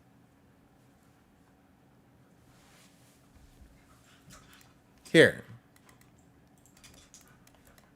Don't make that line be one between the left and right. Wait, sorry, wrong one. Here. Yeah, it was this one. I could tell. To deal with. Now, I'm going to make this last point incredibly clear before we end. I'm going to take some time off for a little bit. And I'll have a video up later about this as well. You'll be able to find it on my TikTok, my Instagram. You'll be able to find it everywhere. I'm just going to collect my thoughts and then make a video.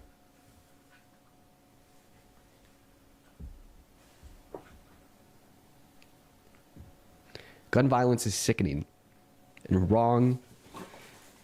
And last statement, if you celebrate this, if you don't condemn it, if you're happy, there's a clear line between me and you now. You are not a fan. I do not support you, and I do not want you to support me. If you claim to be an individual who wants to end gun violence, then you are contradicting your values to their core if you celebrate it. That's what he said. I live like a capitalist every single day, Shank. I live as a capitalist. It sounds to me like he's condemning people who celebrate it. He's condemning people who are not condemning it. He's condemning people who are okay with it. That's what it sounds like to me. One's in the chat if you think that I got it correct. Two's in the chat if you think that I'm off base. Hey, girls.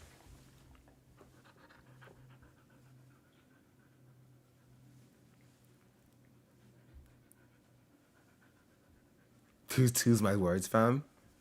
1.5? What does that even mean? EJ Acker, thank you for the 16 months. I live like a capitalist every single day, Shank. I live as a capitalist, okay? I live when I believe. No obsor underscore 2. You're saying you aren't fans of his if you do celebrate? Exactly. I swear every fucking time I'm late to stream we are talking about Dean. Also one. Hey, Dean needs to stop being so talk-aboutable. But like, yeah, yo. Hey, chill. Ow, my toes. Don't try to bite my toes.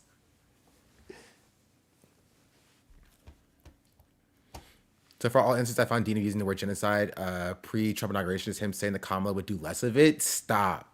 That's not surprising, but like, let's see her do her thing. No, I don't want her to bite my freaking toes. You talking about the clip of him said not to force him to choose between the left and the right? Yes. That's how we got here in the first place. But like, that's the issue. The issue is that he's lying, number one. And I would maybe accept his apology as like genuine if he wasn't lying about what he said. And I'm not desensitized to violence. I'm not desensitized to gore. And I would like to add that if you did not cry, I'm not going to judge you. And in fact, I would condemn anybody that would judge you. And just to wrap this, he's lying. He very much was judging people who did not cry for Charlie Kirk. He was judging people who were okay with Charlie Kirk's death. He was judging people who did not condemn Charlie Kirk's death. Like that's literally what he said. And until he acknowledges what he said, I think any apology that he makes is disingenuous. Personally. what's up? I believe that Charlie Kirk is a man whose death should not be glorified. He is a man who stood and advocated for hate, division, and a very bleak future for this country. And I stand true and unwavering in my... What's your beef? That's so loud. You go outside? Hey. Stop it. All right. I'm sorry. Jeez, little freaking wheeze, y'all.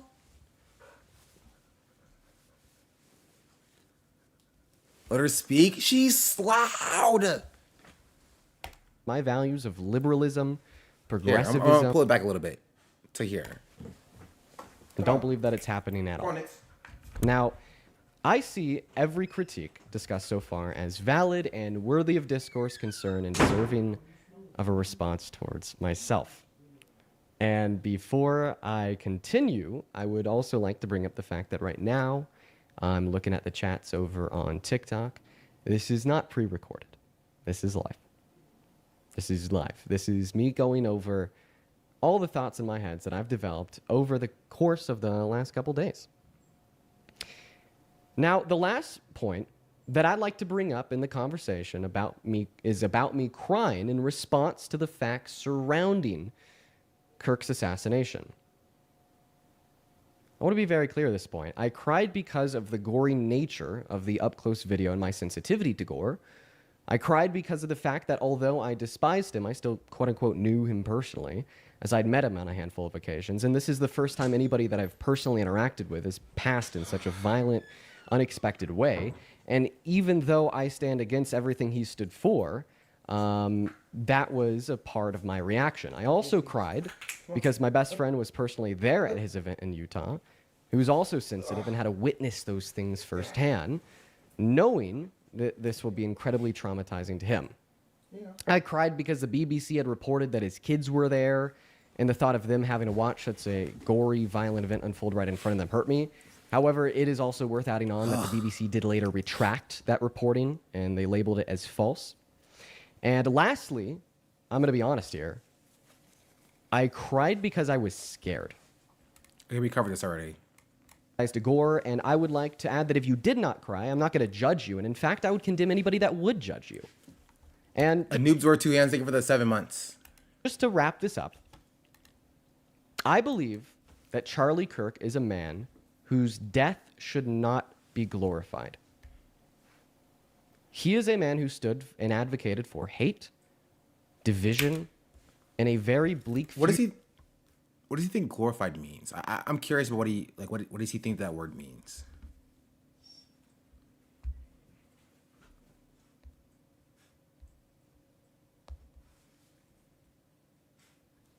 future for this country.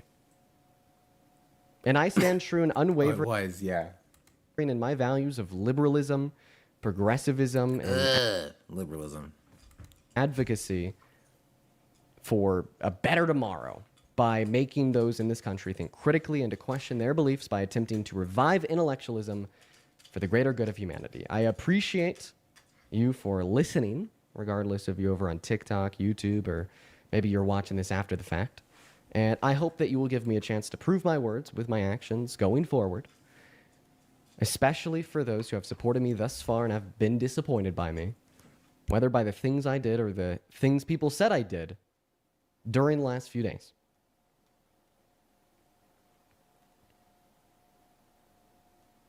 And if you want to see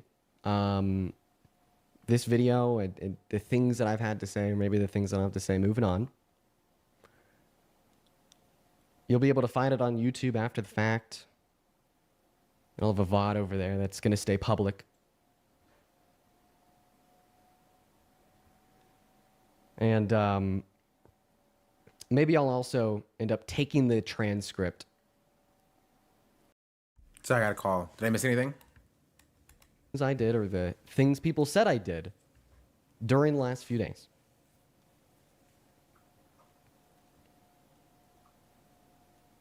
And if you want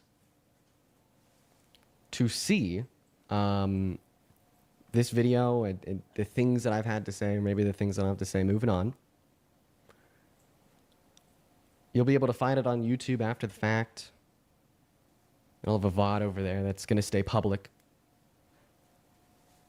Okay, I think I've got most of it. This is the first time I see Dean calling it a genocide from August of this year. I was only scrubbing automatic subtitles, so I could definitely have missed some. I checked his Twitter too. 'Cause again, I don't like speaking on like things that like I did not try to verify myself at least. Right? And I checked his I checked his Twitter, and the only time he talked about Israel Palestine before Trump's inauguration was like in freaking November of last year. Let me see.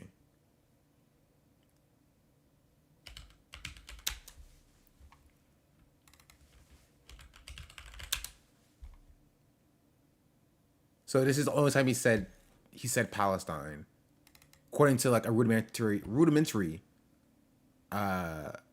Twitter search, just because Twitter search sucks.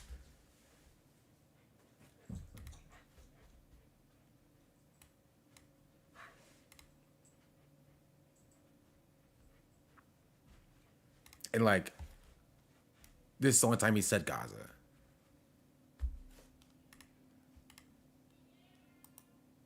According to a rudimentary Twitter search.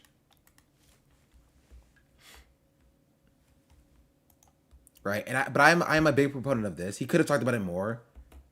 It should not be hard for me to find out what your take on the genocide is. It shouldn't. I don't know.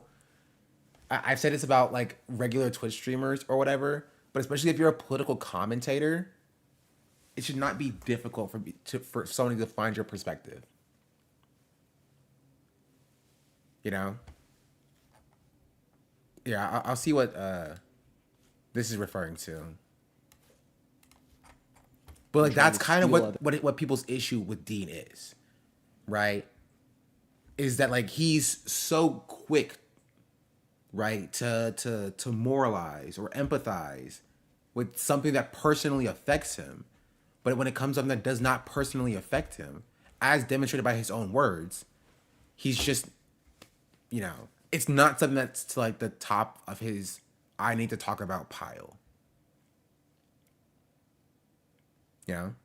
They're just classic white people. I mean, this the definition of what white privilege is. Right? That is a part of the superstructure of whiteness. It gives white people the privilege to not have to think integrally about how things will affect marginalized people. You know?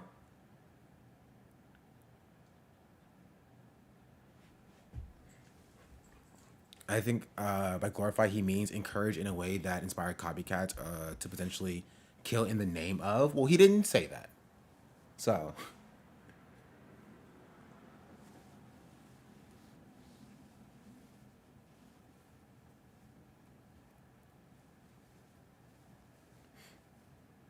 Tell your chat to gift me a sub or else they're bigoted to Afro-Latinas. Chat, you heard her.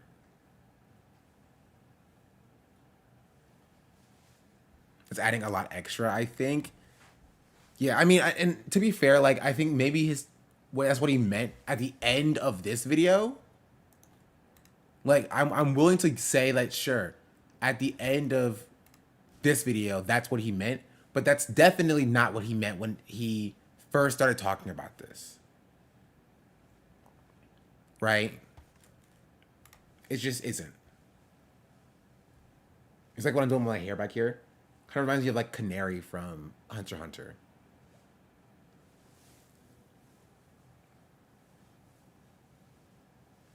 Katie Ellis gifted a tier 1 sub to UB__.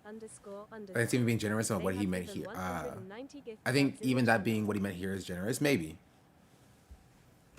Hunter manga is heating up. Wait. There are still chapters being released? Sorry, focus. And maybe I'll also end up taking the transcript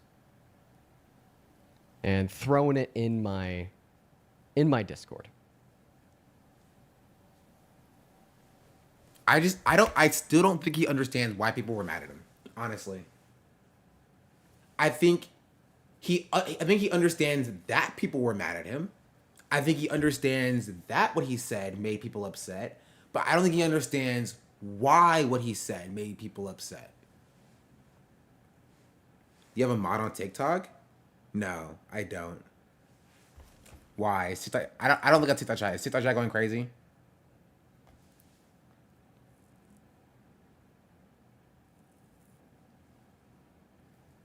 What are y'all doing in Star Chat?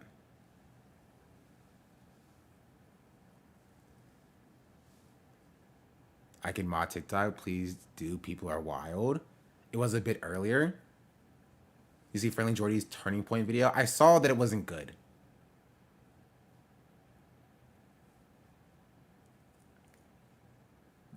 Did you even look at his live explaining? We are literally watching that currently right now.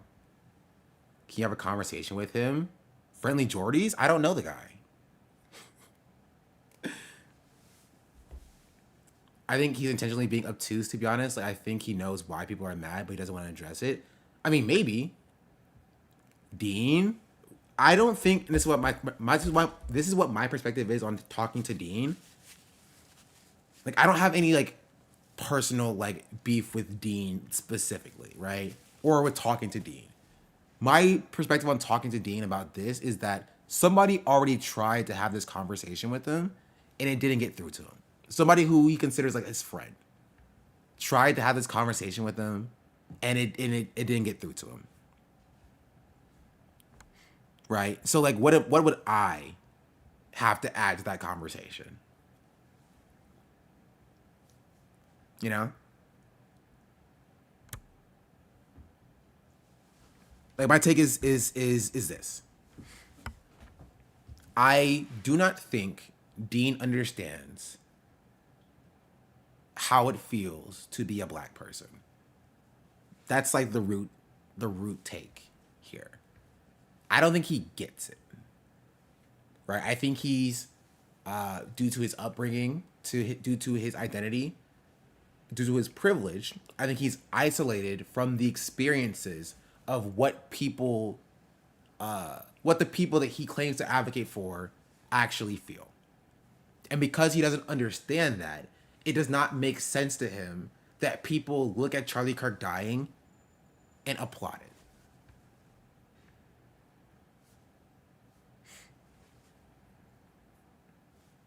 That's it. That does not calculate in his mind, right? He views Charlie Kirk because Charlie Kirk is his peer, because he's white. He views Charlie Kirk as in a different lens and in a different way than the way that I view Charlie Kirk, right? He views Charlie Kirk in a different way than a trans person would view Charlie Kirk, because he is not directly threatened by Charlie Kirk's rhetoric. So the way that he views Charlie Kirk in the situation isn't wrong. You'll notice that I've never said that Dean is wrong for crying. Dean is wrong for feeling this way. Right? That's not my beef with Dean in this situation. He can cry over Charlie Kirk. Right? He can cry over Charlie Kirk's family being there, even though they weren't. He can cry over the fact that his best friend was there. He can cry over the fact that he's a political commentator and that this could happen to him. These are all completely valid things. But where Dean loses me is when he acts as though he is like morally superior to the marginalized people who don't feel the way that he does. Right? And that's where white supremacy comes into this conversation. Dean feels as though his moral outlook is the only objective moral outlook, and that any marginalized person who feels otherwise, who feels differently, is a bad person.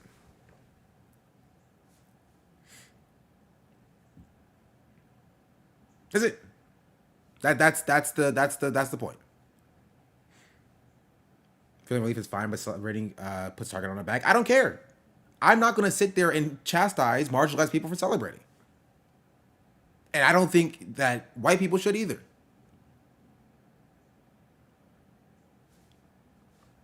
I don't. Because you will never understand. You will never get it.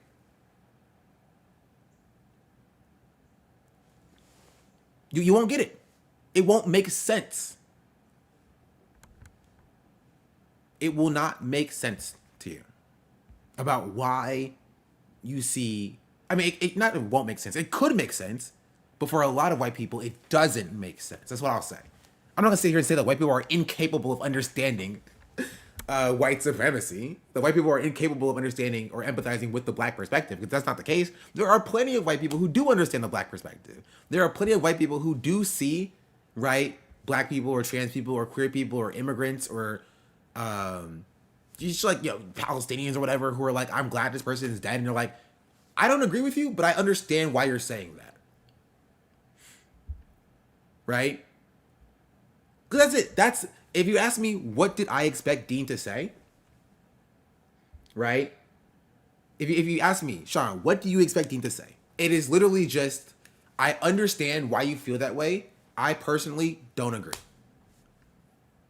That's it. That is what my expectation of Dean is. And I don't think that I have an unfair expectation of Dean. I don't think that that is an unfair expectation. I expect Dean, that's what Dean said though. No, it's not. That is not what Dean said. Dean said, if you celebrate Charlie Kirk's death, if you don't condemn Charlie Kirk's death, and if you're okay with Charlie Kirk's death, you are no fan of mine. There is a difference between you and me. That is what Dean said. That is what he said. I'm not going to sit here and let people, rewrite history that literally just happened. You got here. Do you talk about Dean's conservative past yet? I've talked about Dean's conservative past numerous times. No need to litigate it. I think he's lying, or he's being disingenuous when he's like, people are claiming that I was a MAGA 2 years ago. That's not true. When like he did have a conservative past. Like he was dropping slurs on the timeline. Like what are we talking about here? So I think he's being a little bit disingenuous on that, but that's not the main point of what the discussion is.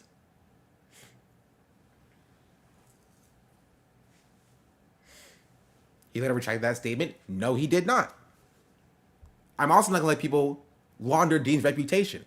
He did not retract the statement because he did not acknowledge the statement.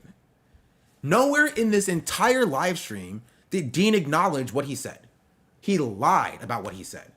I would accept his apology if he was being truthful about what he actually said. But he's not. Nowhere in this entire statement was he being truthful about what he said. He's trying to pretend like he never said that if you don't condemn Charlie Kirk's death, you're no fan of his, even though he did. He's trying to pretend like he never said that if you're okay with Charlie Kirk's death, you're no fan of his, which he did. If Dean said, yes, I said this thing, that was wrong of me to say, I'm sorry, I'd be like, okay. But he did not. An apology requires for him to understand and acknowledge what he said. That's it. That is a requirement for an apology, in my personal opinion. And he has not apologized. He has not done the 3 steps or the 3 pillars of accountability yet. Seems like a fair take to me. I think so.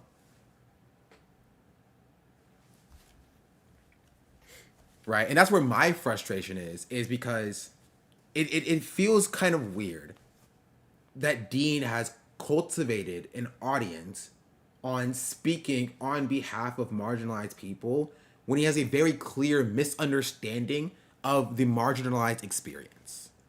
You know what I mean? Like, it's kind of weird for Dean to go on Jubilee and debate people on racism, right? And anti-black racism, when he has a very clear misunderstanding, or at least he just has no understanding about the black experience. I'm not even saying that white people can't debate people or have conversations about racism or anti-racism, but Dean, in my opinion, has not demonstrated that he has done the work.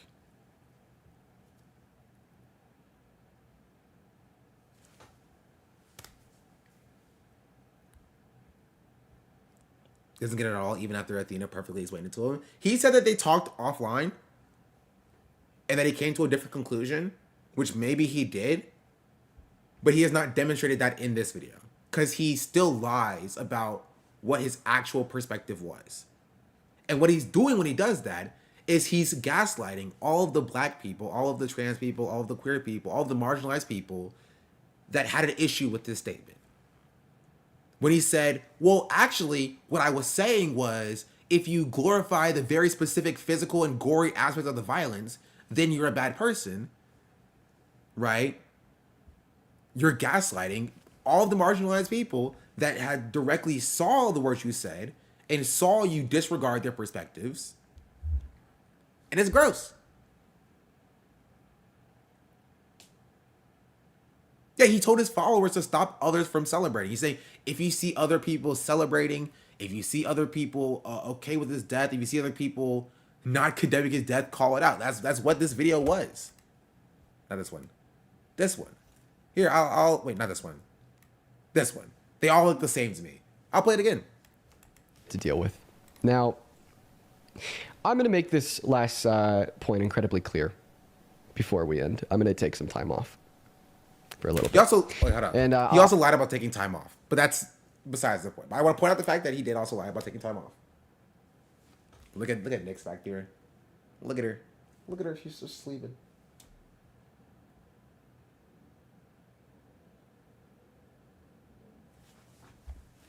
I'll have a video up later about this as well. You'll be able to find it on my TikTok, my Instagram. You'll be able to find it everywhere. I'm just going to collect my thoughts and then make a video.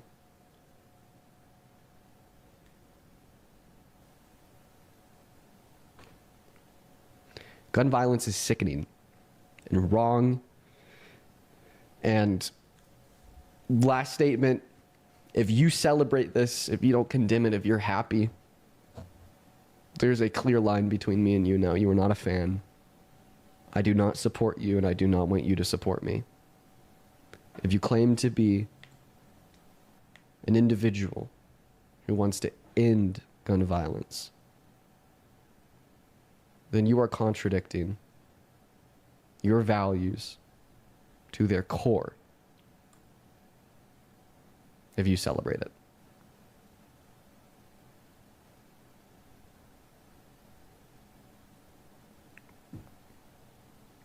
And if you see anybody celebrating it, happy with it, okay with it,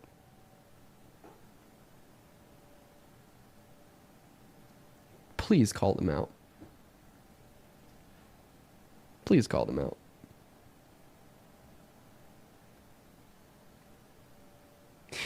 And I don't know if I don't know how long it'll be until I come back and do debates. It's just to me, maybe I'm wrong. Maybe I'm off base. But to me, it does sound like he's judging people who are okay with Charlie Kirk's death. It sounds like he's judging people who are not condemning Charlie Kirk's death. It sounds like he's judging people who are celebrating Charlie Kirk's death. That's what that's how it comes across. And he's like, I'm also judging people who are okay with the Charlie Kirk event. And you're white. I'm sorry, you're a white person. You don't have a right to view black people who are okay with a white supremacist who wanted them dead, dying, and being happy with that. Like, there's no other way for me to describe that to you.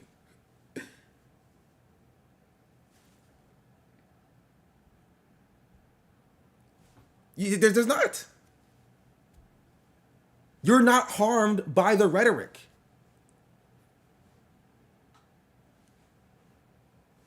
You're not. You are not harmed by the rhetoric. You, as somebody who is not harmed by the rhetoric, do not have a say, right, in telling people who are harmed by the rhetoric how they react to this news. She is also Canadian. You're right. I should know better. I should know better.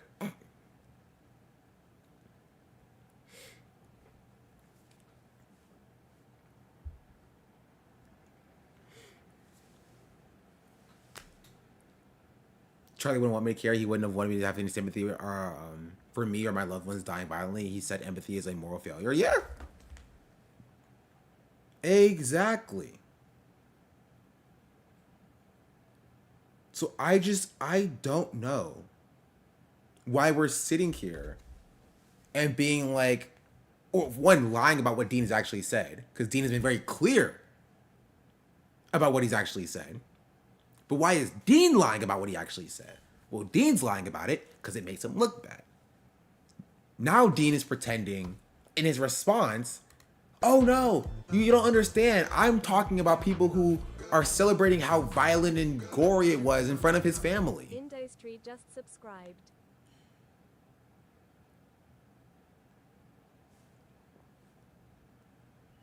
When was the last time takes over a subject as topic were policed in this manner? Honestly, like every freaking day, if we're being entirely real. Friend of his family wasn't there, yeah.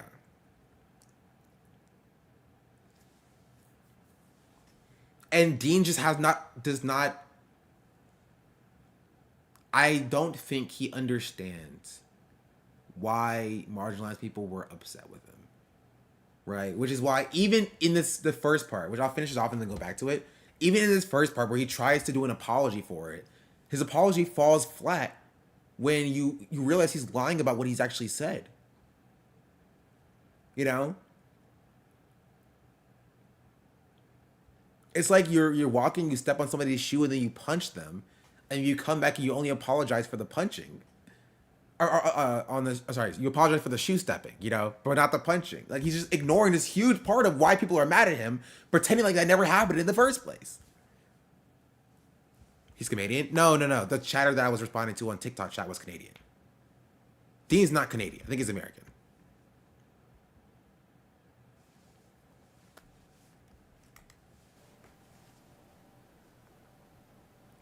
Industry, thank you for the prime.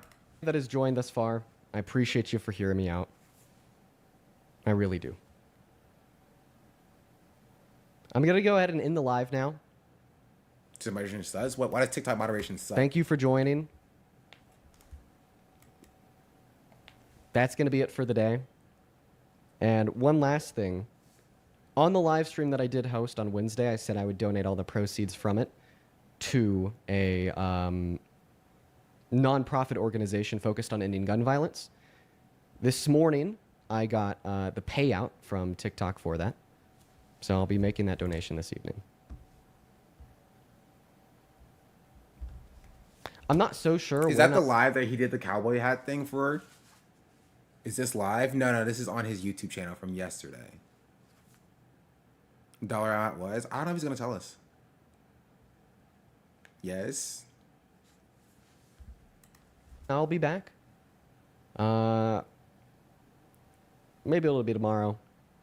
I thought he was taking a break. Bro, I don't know. Is there his fire, bro? I love. It's not even done. I'm in the middle of taking it out. Don't look at it. Don't look at it. It looks really bad.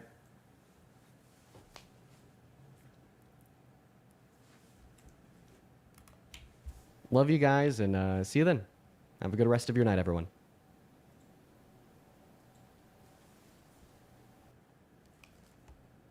Okay, I'll end off this portion by saying this. Actually, before that, I'll go back to his actual apology and see what he actually had to say as an apology, and why Recently, I don't accept it. The purpose of this stream today is for me to speak to you guys about we are good over it. A type of transcript. I think I'm going to make. Go ahead. First and foremost, I appreciate everyone for joining me here today. Over the last 4 days, claims and criticisms about myself have spread like wildfire on the internet, and today I wanted to discuss them with a shorter stream.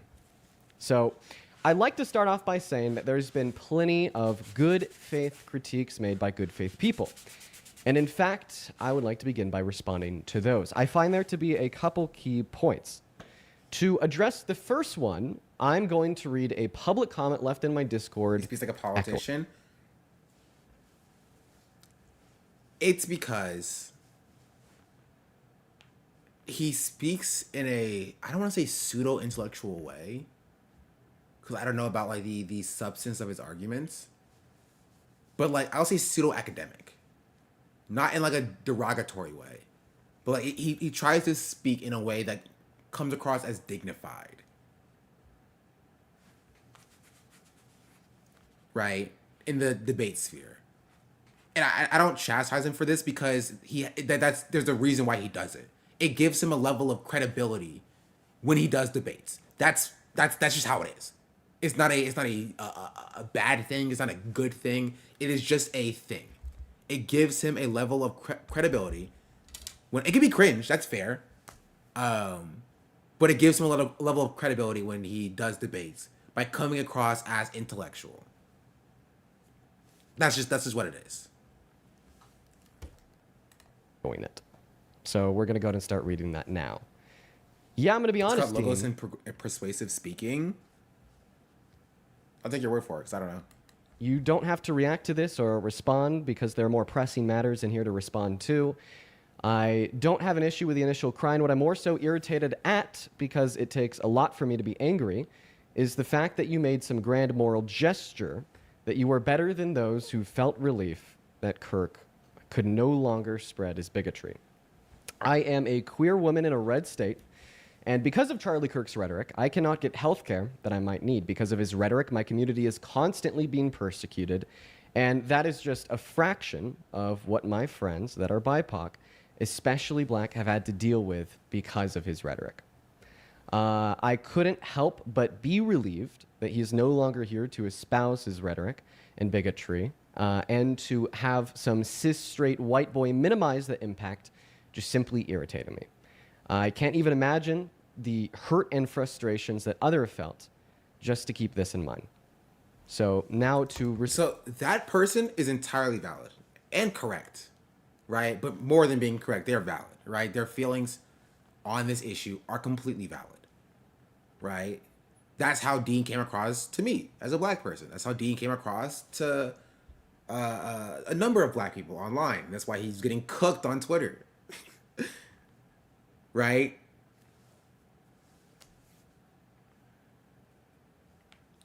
Did she just say that cis straight white boys, or no? Just she said cis straight white boys. She didn't say sissy straight white boys.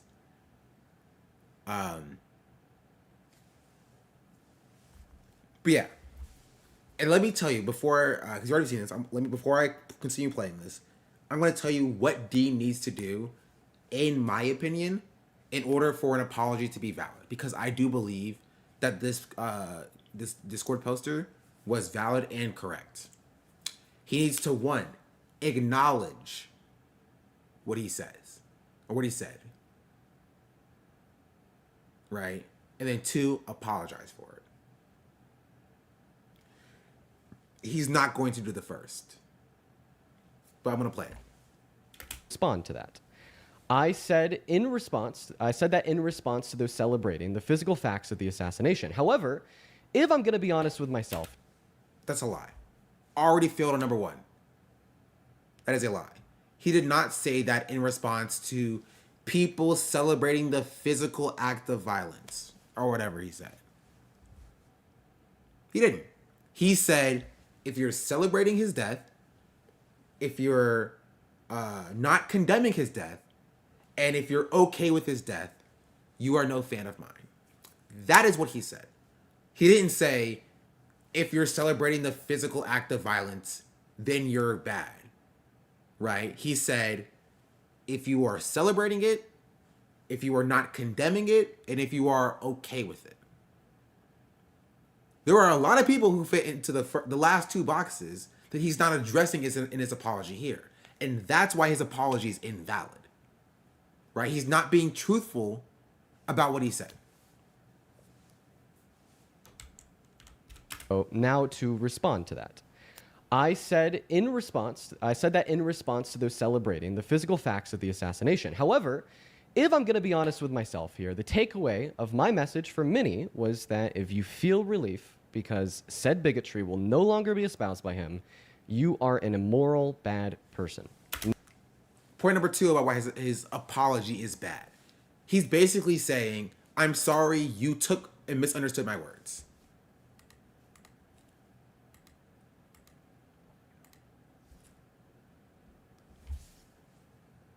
right? He's not saying, I'm sorry for what I said. He's saying, yes, I'm sorry if you were offended. I'm sorry that you misunderstood what I was saying.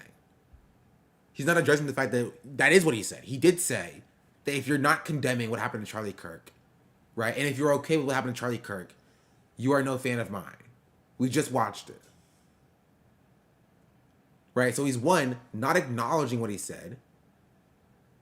Two, lying about what he said. And three, insinuating that people who took what he originally said at face value from the words that he said, insinuating that those people misunderstood him and they are at fault, and not the fact that he's just not careful with his words, is another strike against him. Now, to that, I apologize. I do. He's saying, again, I will play it again, but he's saying, I'm sorry that you took my words in the way you did. You know what I mean? Now, to that, be espoused by him, it was that if you feel relief, to be honest with myself here, the takeaway of my message for many was that if you feel relief because said bigotry will no longer be espoused by him, you are an immoral, bad person. Now, to that, I apologize. I do. I apologize. I want to clarify. Feeling a sense of relief that this person will no longer be spewing bigotry is natural. And this feeling exists in... And now he's massaging it in a way that I think is less bad and more cowardly. Right? He won't even address the root of the first conversation, which is him claiming that people were celebrating Charlie Kirk's death and that they were bad people for doing so. Now he's like, well, I'm sure you guys didn't really... I'm sure y'all weren't actually celebrating his death. I'm sure you were just celebrating the fact that he can no longer do harm anymore. Right? Which I'm sure there were some people who were doing that. But I also think if there are people who are like, I'm glad that he's dead because he did harm, I don't think as a white person you have a right to police, because you were not the person who harm was being done to.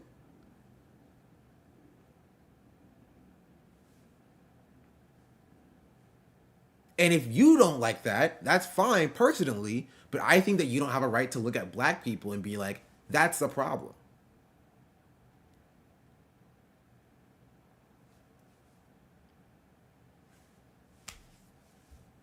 So many people that were directly affected by his rhetoric, and in fact, it is separate and decoupled from the facts of why he can no longer espouse his bigotry. No, he's dead. And there are black people who are celebrating his death. And this is why I think it's cowardly, is because Dean is just not addressing those people anymore. Right? He's not apologizing for saying, or he's not apologizing for saying that they are bad people, right? For thinking that. And two, he's not doubling down and saying you are bad people for thinking that. He's just not talking about that fact. Which is why the apology is, not valid in my personal opinion. He's being a coward. He is being a coward. This is a very cowardly way to go about it. Stand on it. If you think that black people who are celebrating Charlie Kirk's death, the fact that he is no longer alive, are bad people for doing that, I want him to say it. Instead of doing this cowardly, I'm sure that most of you are just happy about the absence of pain. I'm sure that most of you are just happy about the absence of pain that Charlie Kirk was causing. You're not actually celebrating the fact that he's not alive anymore. That's cowardly. Because it's also, and that is also white supremacy, because he is then speaking like black people like they're children. Right? He's like, let me explain to you what you actually believe, black people, because I know better than you. You don't have to agree with the people who are celebrating his death, but you can't pretend like they aren't doing the thing. If you think that they're wrong, you should say that, and we can have a conversation about why you think that they're wrong. But you can't pretend like they don't exist. You can't pretend like this is a very narrow mindset that black people can operate within. if black people go outside of your very narrow worldview, right? They just don't. They cease to exist as people. I think that's gross.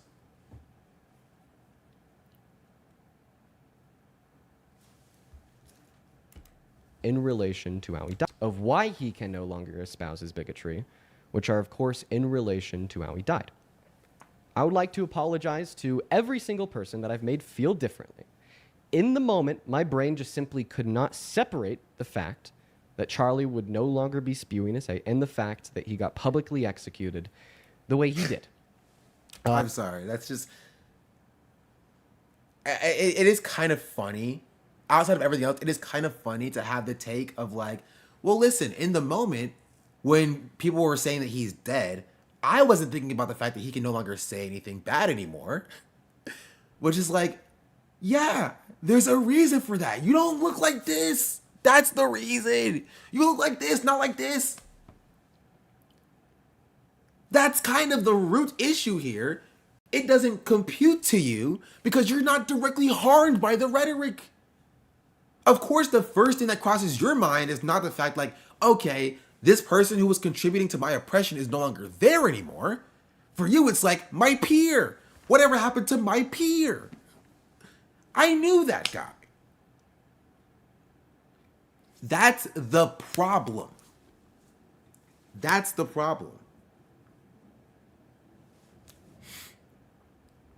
I mean, Dean's Discord and the way they're so willing to police marginalized groups is actually insane. Been arguing with white liberals and his little lackeys for days. Kirk on public education, by the way, short clip. I know what he said in public education. I don't think it's particularly relevant. I honestly, I don't. It doesn't matter what Charlie Kirk like specifically said about the circumstances of his death in this moment, right? What matters is that Dean is completely separated from the people that he claims to advocate for.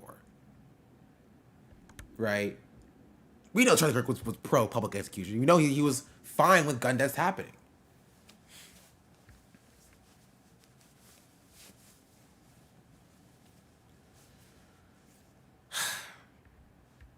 But that's the problem. That's the issue. Is that Dean is isolated from the experiences of what he speaks about. He thinks that he has the answers, that he has the key, that he doesn't need to listen to marginalized people when they have a different perspective than him, right? Because what we haven't even talked about yet is the fact that Dean was doubling down for the last 6 days about this very thing. Why did it take him a week to even half apologize in the first place? Why did it take dozens upon dozens upon dozens of black people and a friend of his, a black friend of his, going on his live stream to try to appeal her humanity to him for him to even understand why black people may be happy about this circumstance?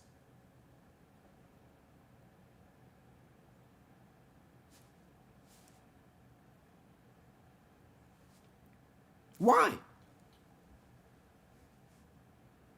And that needs to be addressed, especially if Dean's going to talk to white supremacists about what it means to be black or black people's humanity. But he seems so disconnected with like the black experience, right? He seems so disconnected from the trans experience. He seems so disconnected from the queer experience. Even now, I don't think he understands why people are happy. I don't.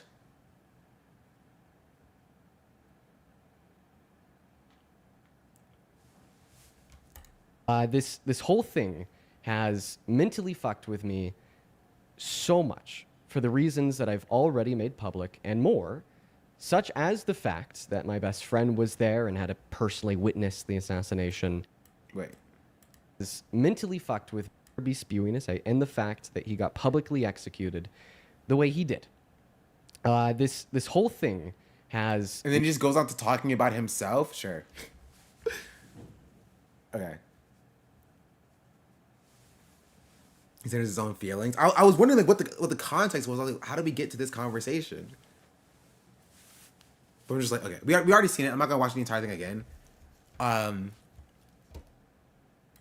actually rather see FD Signifier and see what he said about Dean today?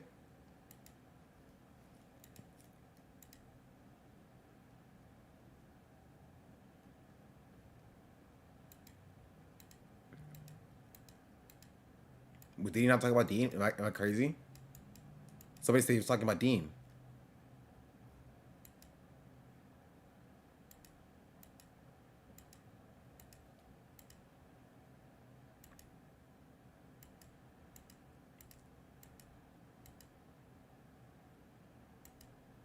Trust no white. It's hard for me to trust white people, period. But if you, I don't trust no white. Dean Withers loses. Is it? What's? I probably could just Google. Actually, have an argument against what's being Think said. he'll cry when David Duke dies? Honestly, if he knew David Duke personally, maybe. Did he actually know Charlie like personally, like talk to him or like a parasocial relationship? I don't know the intricacies of their relationship or whatever, but like they were in the same space or sphere. So, the idea that we're having there's a debate between Charlie Kirk and Dean Withers,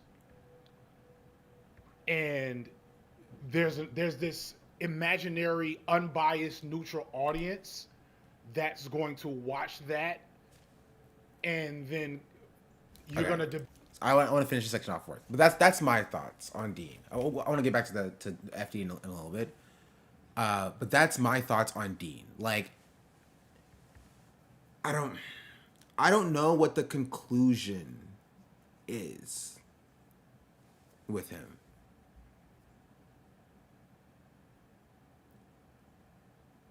You know what I mean? I point is Dean and Charlie have having a DM to coordinate debates is possibly given. It's possible given Dean's size and his sphere. I'm sure. Hey Nixie, you okay? Yeah, she's all right. Dean needs to log off for a month. Dean needs a month off to figure it out. I mean, y'all said the same thing at the exact same time.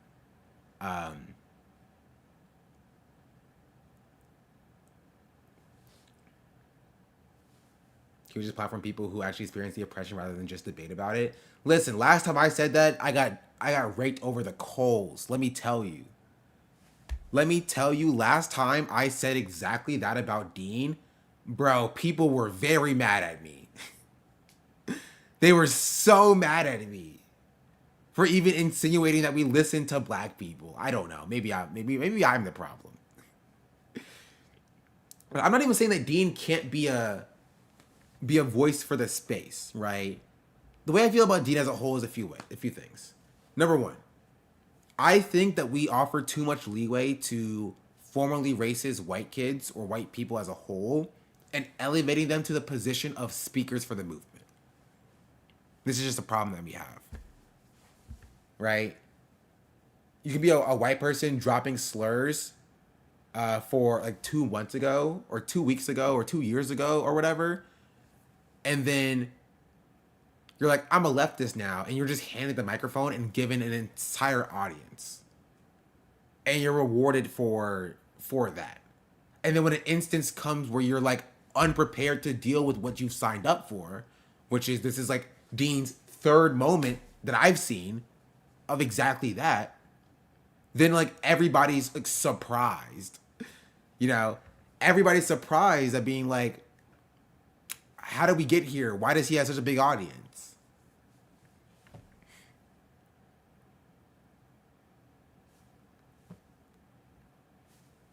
I don't know.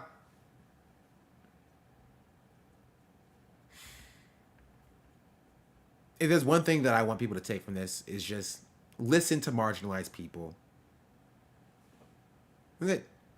Listen to marginalized people and their experience. I'm not saying that every marginalized person is inherently correct, because they're not, right? There are a lot of dumb black people out there, not because they're black, but because they're people, right? They exist. So I'm not saying listen to like Candace Owens about racial issues or whatever. What I am saying is that black people have a lived experience. right? Black people have a lived experience that they can speak to, and that experience may be different than your experience if you're not a black person, right? So if you're going to speak about black issues and about issues that affect black people, at least having an understanding about what they have to go through will serve you and serve your audience and serve that other black person as well when speaking about these issues.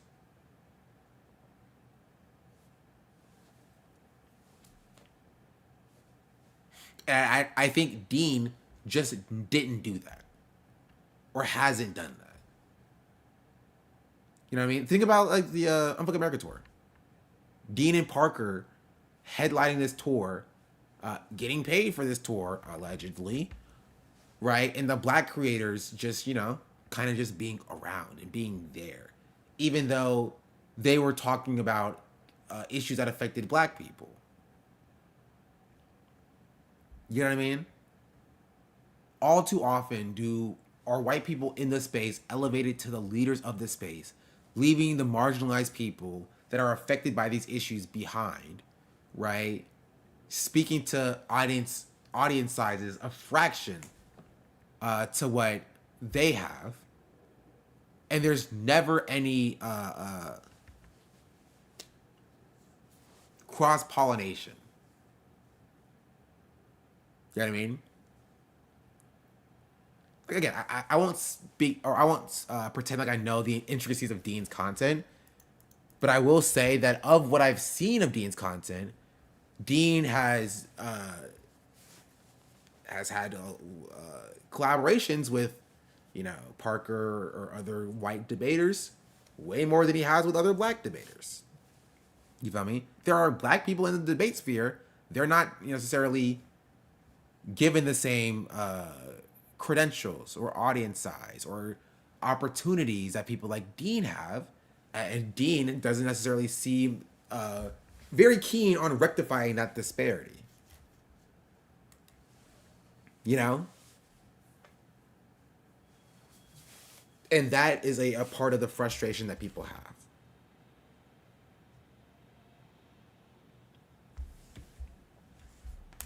What's your opinion on the left adjacent debate space in general? I have mixed feelings. I don't like it. But, like, just because I don't like it does not mean it's not useful to somebody. You know? I'm not the biggest fan of, like, non-black people pocketing thousands of dollars, tens of thousands of dollars per month, right? Using blackness and the black experience as a cudgel against Nazis. I'm not a fan of that. And the fact that Dean is like willing to sit down with somebody like Nick Fuentes, right, and uncritically platform him and legitimize his ideas, I think it's gross. But there is a usefulness to having conversations with people who are like Trump supporters who may be indoctrinated into the system. I don't think debates are the most conducive avenue for that discussion, but I do think the discussion needs to be had.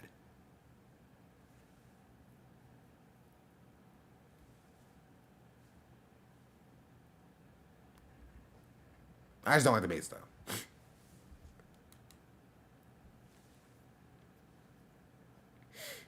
But yeah, that is the Dean Withers situation. I don't know if there's much more to say. I don't know if he's said anything else since this. I don't know if he has any coverage passes or is going to say any more. I think there were elements of this stream where I think that I did cover what I felt adequately. Maybe I could have been more eloquent in certain aspects. But hey, that's why I'm not a debater.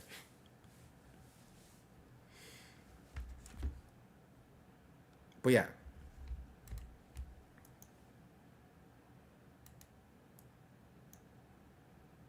Oh, or you can watch my video. Hassan should not platform Dean Withers if you want to see my full takes about Dean and how I was completely vindicated.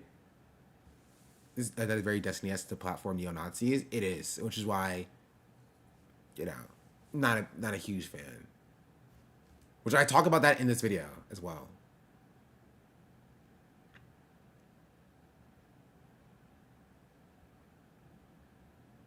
Somewhere.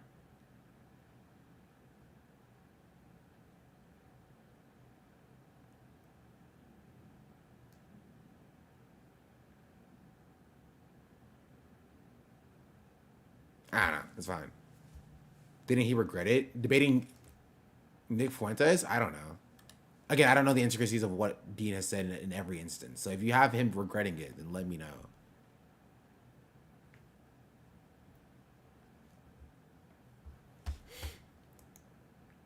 But yeah. All in all, this is a funny picture. And this will never not be funny. So Dean has some funny moments. I'll give him credit on that.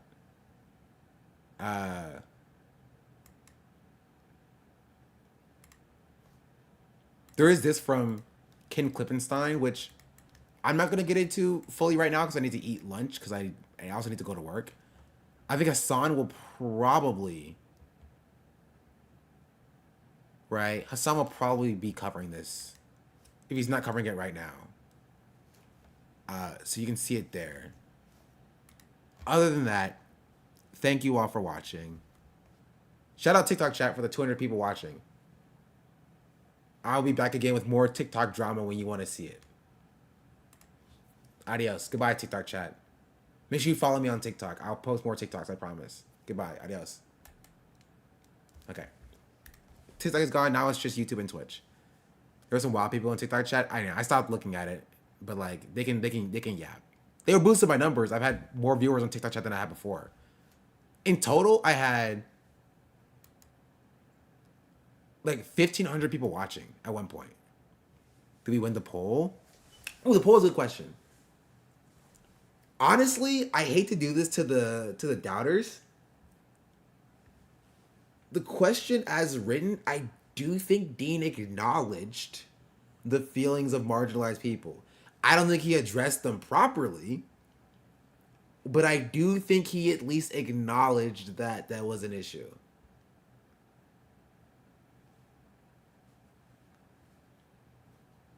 If I'm being entirely real, plead your case, doubters. Plead your case. Because the chat's all pink. It's literally all pink. He lied? Sure, but it was still acknowledged. Seattle Green gifted a tier 1 sub to Hassan Abbey. This is their first gift sub in the channel. To be honest, if he lied, he did lie about what he said. So his acknowledgement may be false because he did lie about what he said.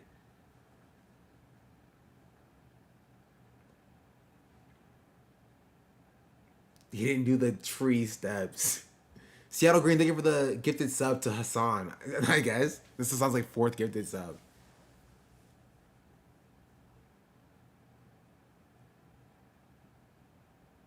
He did one of the steps, I think. Even the believer is just like, I don't know, bro. I have no clue.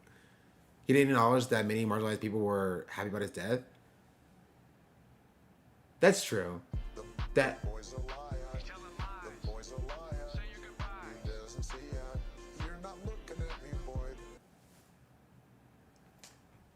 The majority were thinking to raid. Welcome in, Raiders. Hello. Hope the stream was good. How are y'all doing? Were y'all talking about the Charlie Kirk shooter? Do y'all know Charlie Kirk got shot? Not sure if y'all keep up with the news. But yeah, that's a thing that happened, apparently. You just got here while we were covering who? You know what? Don't even worry about it. You're totally right. We were talking about Dean Withers. Do y'all know who Dean Withers is? That's my question for the Raiders. Do the majority reporters know who Dean Withers is? Spiderlib? Then yeah, you know who Dean Withers is. You good, Nixie? All right then. Talented enthusiast, thank you for the 11 months. Never heard of him? I don't believe you for a second. The boys a liar. The boys a liar.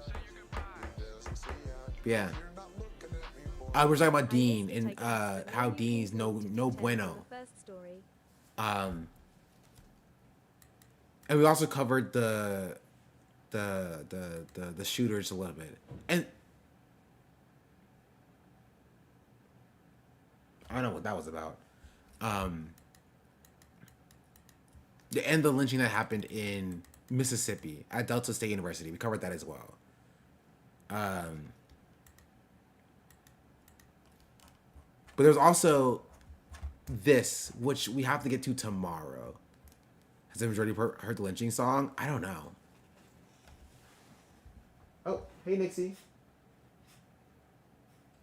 You okay? Can y'all see her?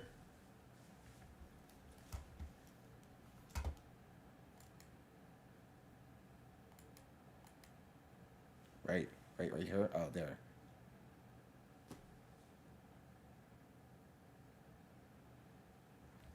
Give me my points. Honestly, I'm down to call it a wash. Nobody gets any points. But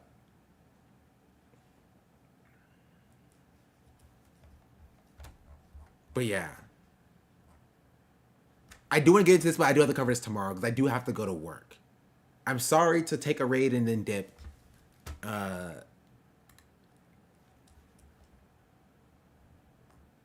could send y'all to somewhere else. But I do have to go to work. But I do appreciate the raid as well. Shout out the Majority Report. One day, I'll go on the Majority Report. And we'll talk about something. I don't even know. Taxes. Or something.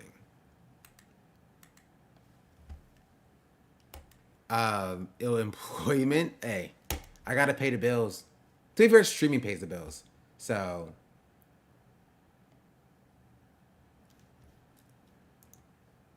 talk about the Phase Boys. I already did. Oh, on the Majority Report. I can do that as well. Yeah, the last two things I heard about Dean was him deciding to not debate Hassan after reading the doc his fans showed him and then crying to Charlie Kirk 2 weeks later. That's true. Wait, okay, you're totally right. I forgot about that. Dean was like, I'm not going to debate Hassan in part due to like this document coming from Destiny's community about like out of context clips about Hassan or whatever. But also, I debate Charlie Kirk, and I'm going to cry about Charlie Kirk, and Charlie Kirk is super sad. That's interesting. That is weird. Anyway, maybe we'll talk about that tomorrow. But I do have to go. I'm going to be. I need to eat lunch, so I'm not late to my meeting. In conclusion, and I'll leave you off with this. The site for the Charlie Kirk doxing thing is down again.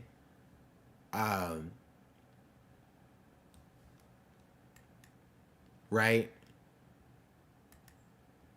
But they are still soliciting emails. They're still soliciting emails, according to the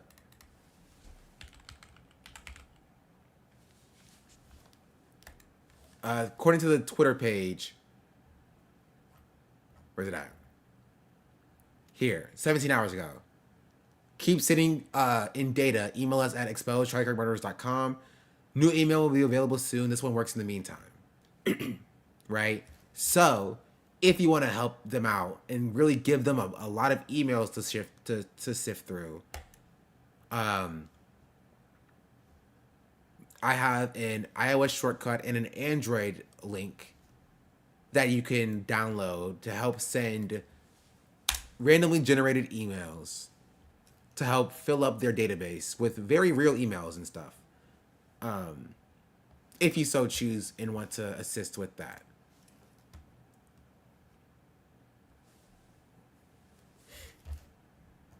So yeah, that's my tweet.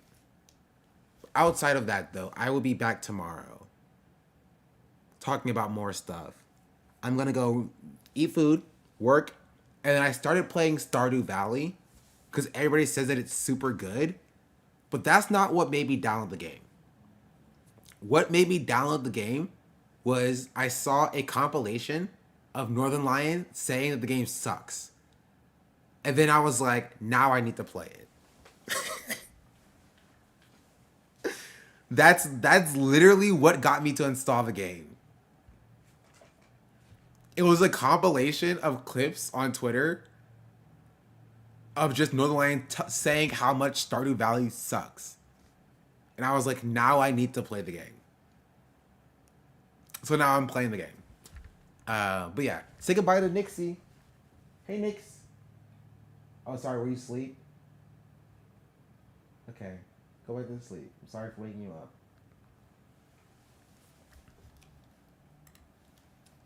This is her. She's made a mess of my bed. And that wasn't me, I promise. Oh, okay, there she is. Hey, girl. How you doing? Doing good?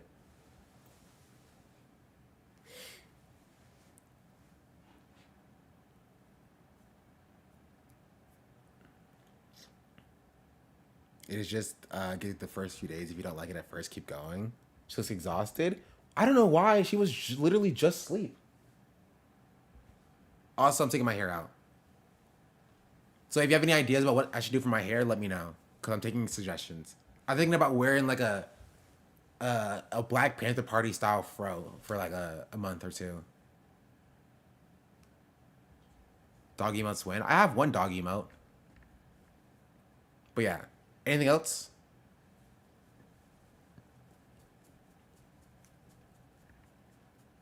That would be sick. That would be cool. Yes. That's what I was about to say. I don't know how to... I have a lot of hair, though. So, like this is my hair pulled back. So, I don't know, like, what's the best way for me to... Do I have to, like, you know, do, like, a blowout or whatever? Maybe. Go bald? That's not happening. I care too much about my hair. I've been growing it out for 5 years, so... Say Black King? I mean, didn't intend to change it. So, yeah. Also, bye.